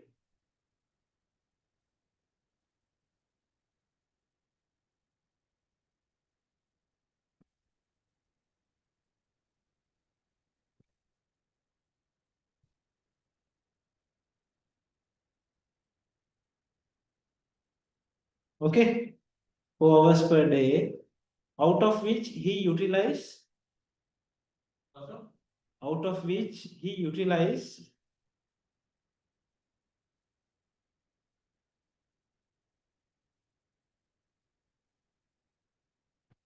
4 hours on his studies. Out of which he utilized 4 hours on his studies. Therefore, his productivity is, therefore, his productivity is how much? Calculate. 100%. So output is what? 4 hours he study. Input he has 4 hours. 4 divided by 4 is 1, which means 100%. So his productivity is how much? 100%. Okay. Now let's see if he is studying only 3 hours, then what's his productivity? 3 divided by 4 multiplied by 100. Have we? Should be 75%. You all must be very good in mathematics if you all are doing a business. 75%, right? Okay. Okay. Right. Under this, write down. Now, how do you think we can improve the productivity? You have staff in your company. You think they are not that productive. You think they are just wasting time. They are not doing the work properly. The productivity level is low. As a manager, how do you think you can increase their productivity? You will take a cane and say, go work. Huh? Or you will chase them whenever you see them with waiting without doing any work. You can't do that. How do you do it? That's what we are going to discuss. So write down the ways of improving productivity.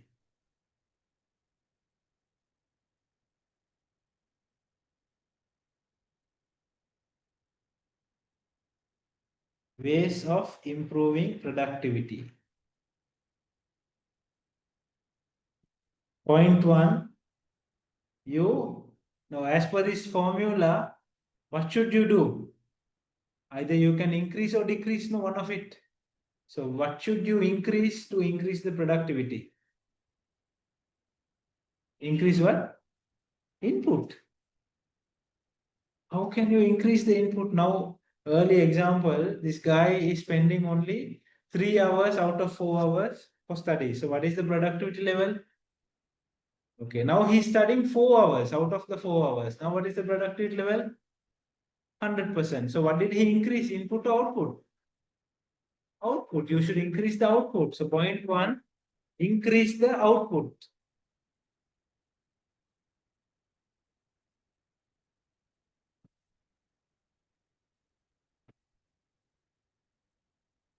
And point 2, if you increase output, if the productivity go up when you increase output, when you reduce the input also your productivity will go up, right? You can reduce the input also, which means you give him limited resource and ask them to achieve more. Okay. First point is increase output. Second point is decrease the input.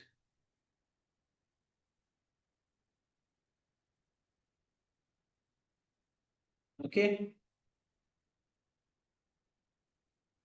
Now write a subtopic, increasing output. Increasing output.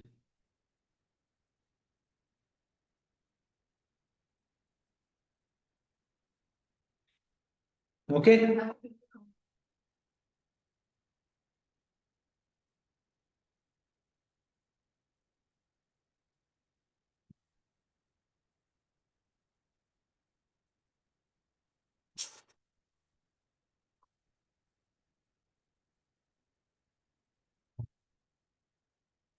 Online will just take a moment, 1 minute.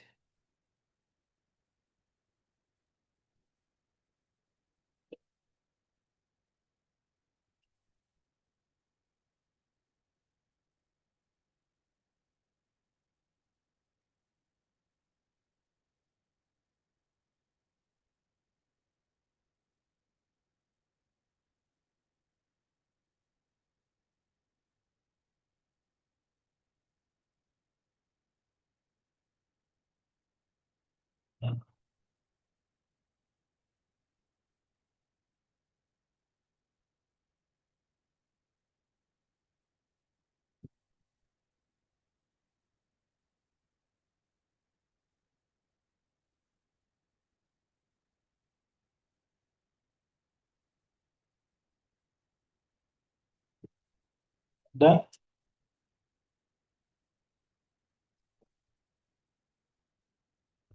Is there a restaurant outside or next door? Next door it's a restaurant, no? Because I went to the washroom, second floor, it smells like food. Where? Yeah, that one no dinosaur. I'm talking like when I went up, even when you open this door, smell food here.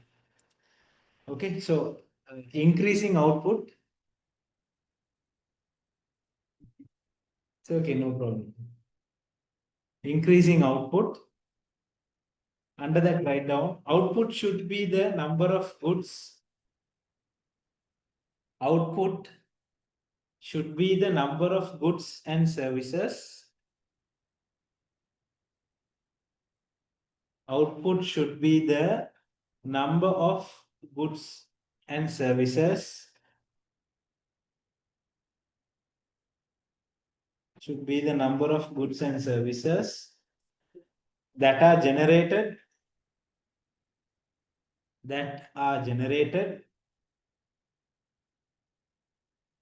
within a certain time.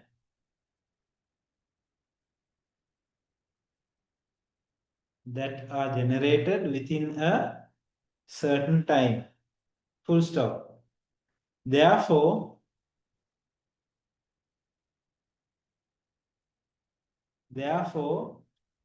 it is completely related. Therefore, it is completely related with the organizational purpose. With the organizational purpose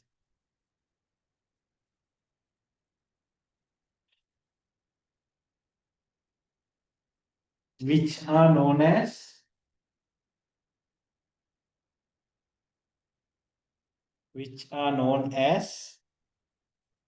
what is it known as? Efficiency or effectiveness?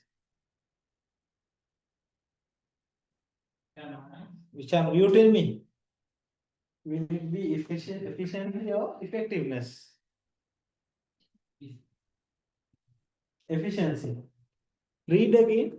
Effectiveness. Read again. Output should be the number of goods and services that are generated within a certain time. Therefore, it is completely related with the organizational purpose, which is known as effectiveness. Okay, so now you should understand, to increase the productivity, you must do what? Increase the effectiveness. Higher the effectiveness is, higher the productivity. Okay, right. Next subtopic, decrease the input.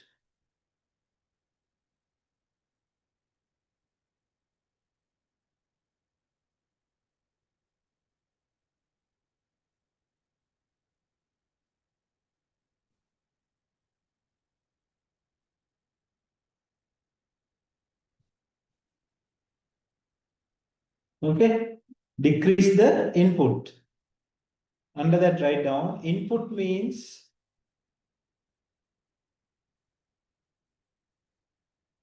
all the resources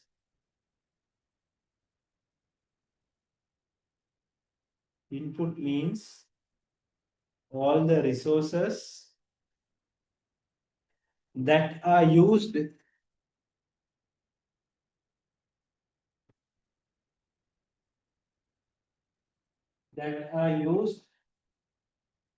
all the resources that are used for producing the output.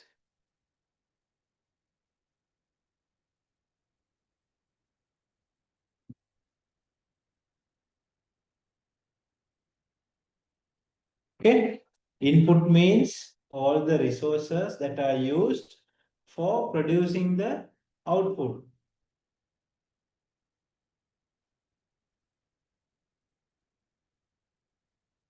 After that key, after that on the bottom you write as a separate para. Efficiency means a direct link. Efficiency means a direct link with the resources. It's true, no? Efficiency means it has a direct link with the resources. Always remember this chart. Efficiency means it has a direct link with the resources. According to that, efficiency and effectiveness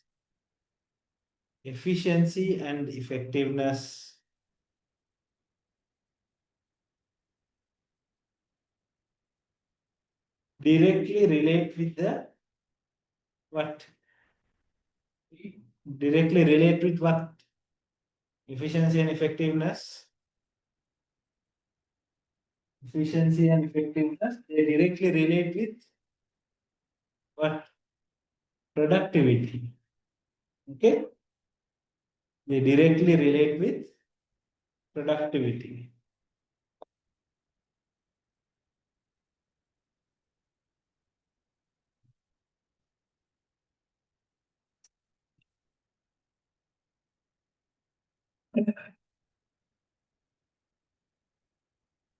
Give me a moment, I'll just cross check your module once again.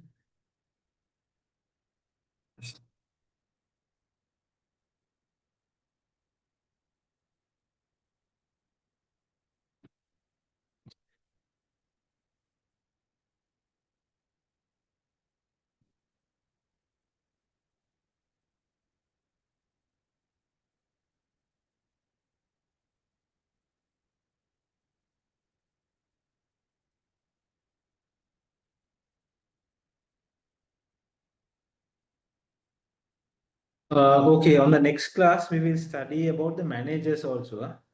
So I have to teach you on leadership and management. Now we studied about management. Okay. And then leadership also we discussed. Now we will see on the next class who the managers are. Okay. And then the other topics are there. Okay. So the next topic is this leadership versus management. Now we know what is management, right? We studied what is management. Shall we look back again? Management is not a single activity, correct? It is a process.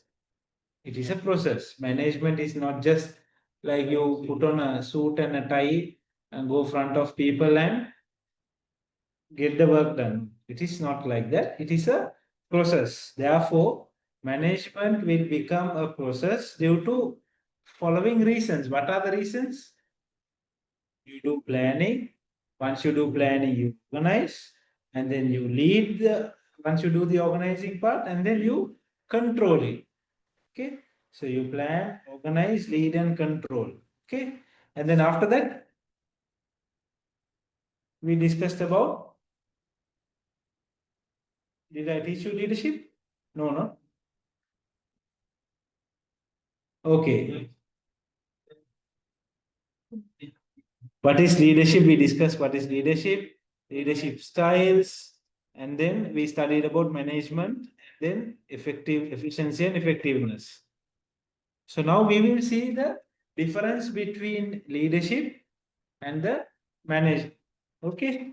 So this is not two different things. This is just one thing, but we need to understand where we differentiate the leadership and the management part. So leadership means vision and inspiration. Now, if you see now, let's say you take this guy Dambika Pereira. Do you know him? Who is he? Who is Dambika Pereira? Mr. Dambika Pereira. He is a leading businessman in Sri Lanka. I assume, as of what I have heard, 33% of the stock market in Sri Lanka is owned by Mr. Dambika Pereira. Do you know the companies he owns? Okay, I'll tell you. You know Valuable One Finance Company? Valuable One Finance Company. You guys should start reading newspapers, huh? I'm serious. You're all zero in this knowledge. Valuable One, LB Finance, Kingsbury Hotel, Singer Sri Lanka, Haley's, okay? And then various other companies. And then there are a lot of hotels in Goa. They are all owned by this one person. He is a visionary. He is a typical leader. Do you think one person can handle all these companies? No. So what he do is he calls his management team once a week and he gives his vision. Okay. So he don't just come put his suit and tie, sit in a table and say, okay, Singer, you do this, Haley's, you do this, Kingsbury, you do this. No, he don't do that. He initially plans. And then once he plan, after planning what? Organizing. And then he organize and he delegate the authority. He tell Singer, you do this, and then other company, you do these things, and then he plan, organize, and then he lead. He gives his vision. Okay. See, a leader, he gives his vision and he inspire them. And then finally, what does he do? He plan and control. Now you see, all for what you studied is coming under leadership and management. So leadership is nothing but you vision. Vision means you plan and you inspire. And then management is you control. You plan and then you control. Okay. So what is a vision? What do you mean by vision? If you walk into any company, they will say, our vision is to be the leading furniture manufacturer in Sri Lanka. It is idea, but it is a long-term thing. Vision is something long-term, which they are planning to achieve in some point of time. So a leader should be a visionary person. Now, today morning I read something in the year 1965, I think, Singapore was chased out of Malaysia. Okay. So at that time, population of Malaysia was 2 million, and then they were all living in slums. You know what is slum? Slums? People who live in makeshift houses, temporary houses. So they were living in slums. And you see 2025 where Singapore is today? It is because of the vision of one person at that time who made Singapore from where it was to where it is today. So did it happen in 1970? Did it happen in 1980? No, it happened in later stage of life. It's a long-term thing, vision and inspiration. But management is a day-to-day activity. You do in the morning, you do in the afternoon, you do in the evening, every day from Monday to Sunday, all 24 hours, you need to do this. So once you have a vision, you say, okay, I want to make Sri Lanka a developed country in 2026. That is your vision, or in 2030. And then once you have your vision, if you just sit down and will it happen? You think that will work out? What's your company name? A1, right? Okay. You're planning, I will make A1 as the leading supplier for what is the product? Let's say accessories, leading company to supply accessories in Colombo or in Sri Lanka. When 2030, you nicely make one banner or you do a post on your office front and you keep it. You think that is enough? No, you need to then manage your resources properly and you plan and you control. Then only you will be able to succeed. So that is the difference between leadership and management. Understood? Clear? Okay. Now, right.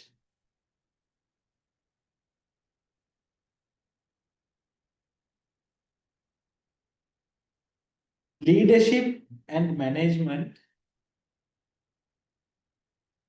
Leadership and management.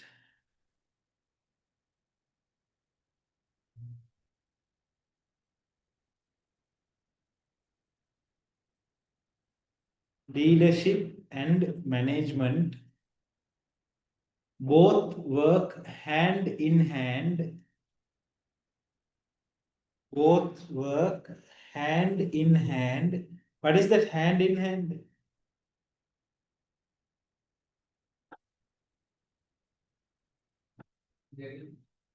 Hand in hand means like this, like this.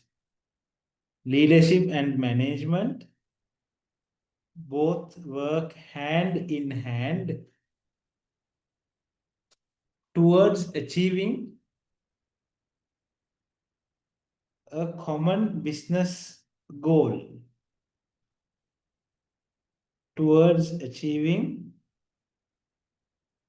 a common business goal.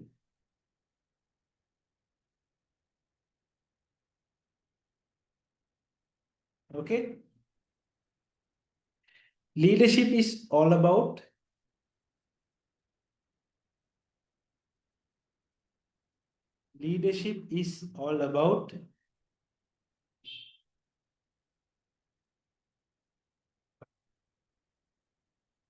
having a vision,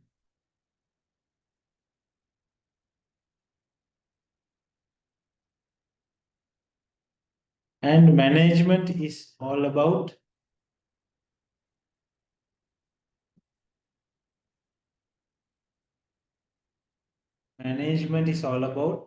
working towards achieving that vision.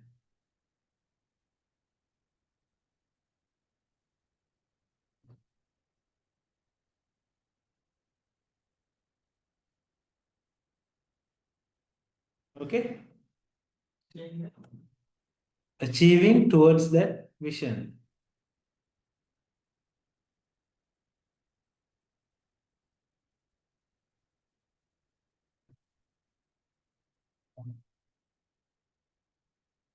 Okay, so this is the homework. Please write it down.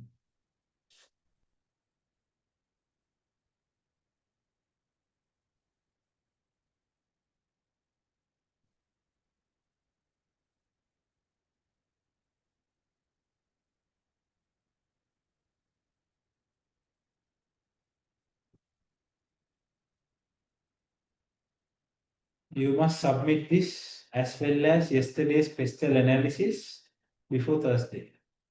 Okay.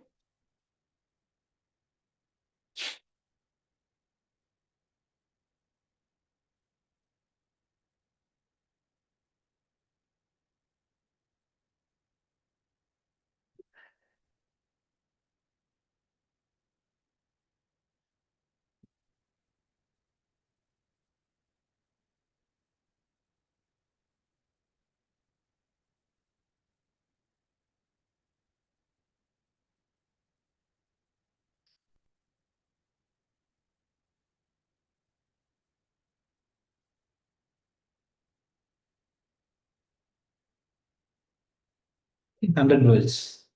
No chat GPT, no Google, nothing, huh?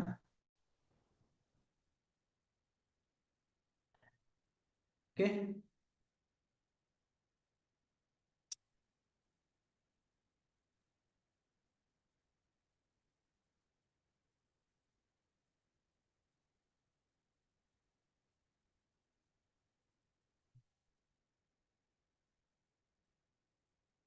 Okay. So Africa, any questions? That's it for the day. If you have any questions, you can ask. We have 10 more minutes. We can go. Turn your book, see what we studied today.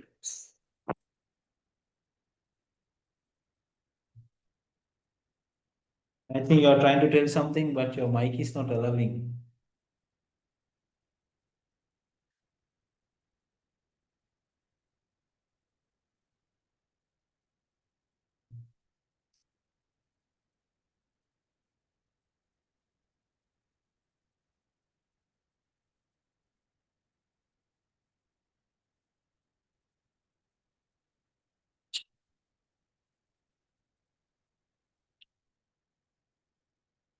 So you all can ask any questions if you have now.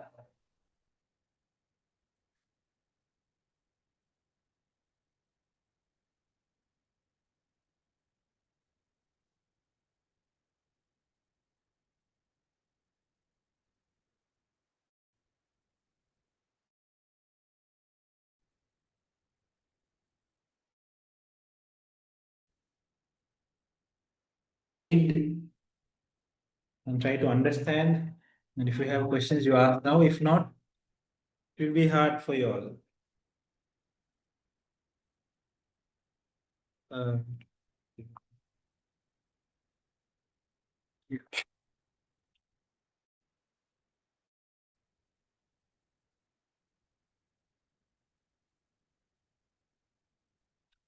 so write down the leaving time, 5:30.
You will sign, right?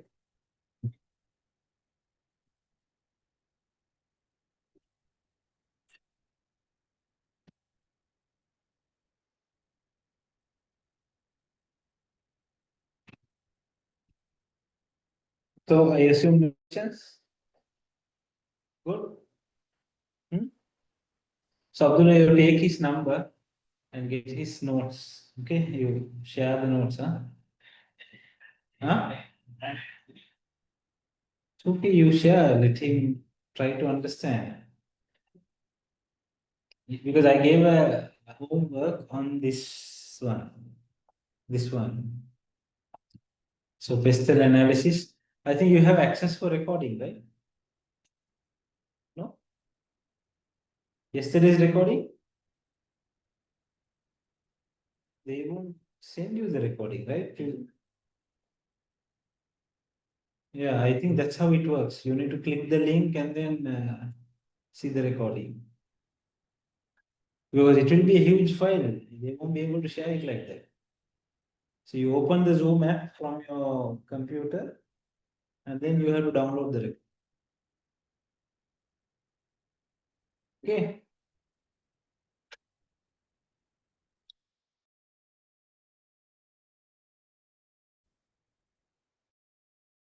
Okay, then Africa, see you next week.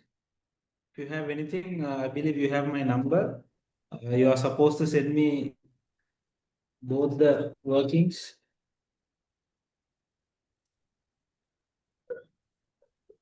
That is pestle analysis and the homework I gave now.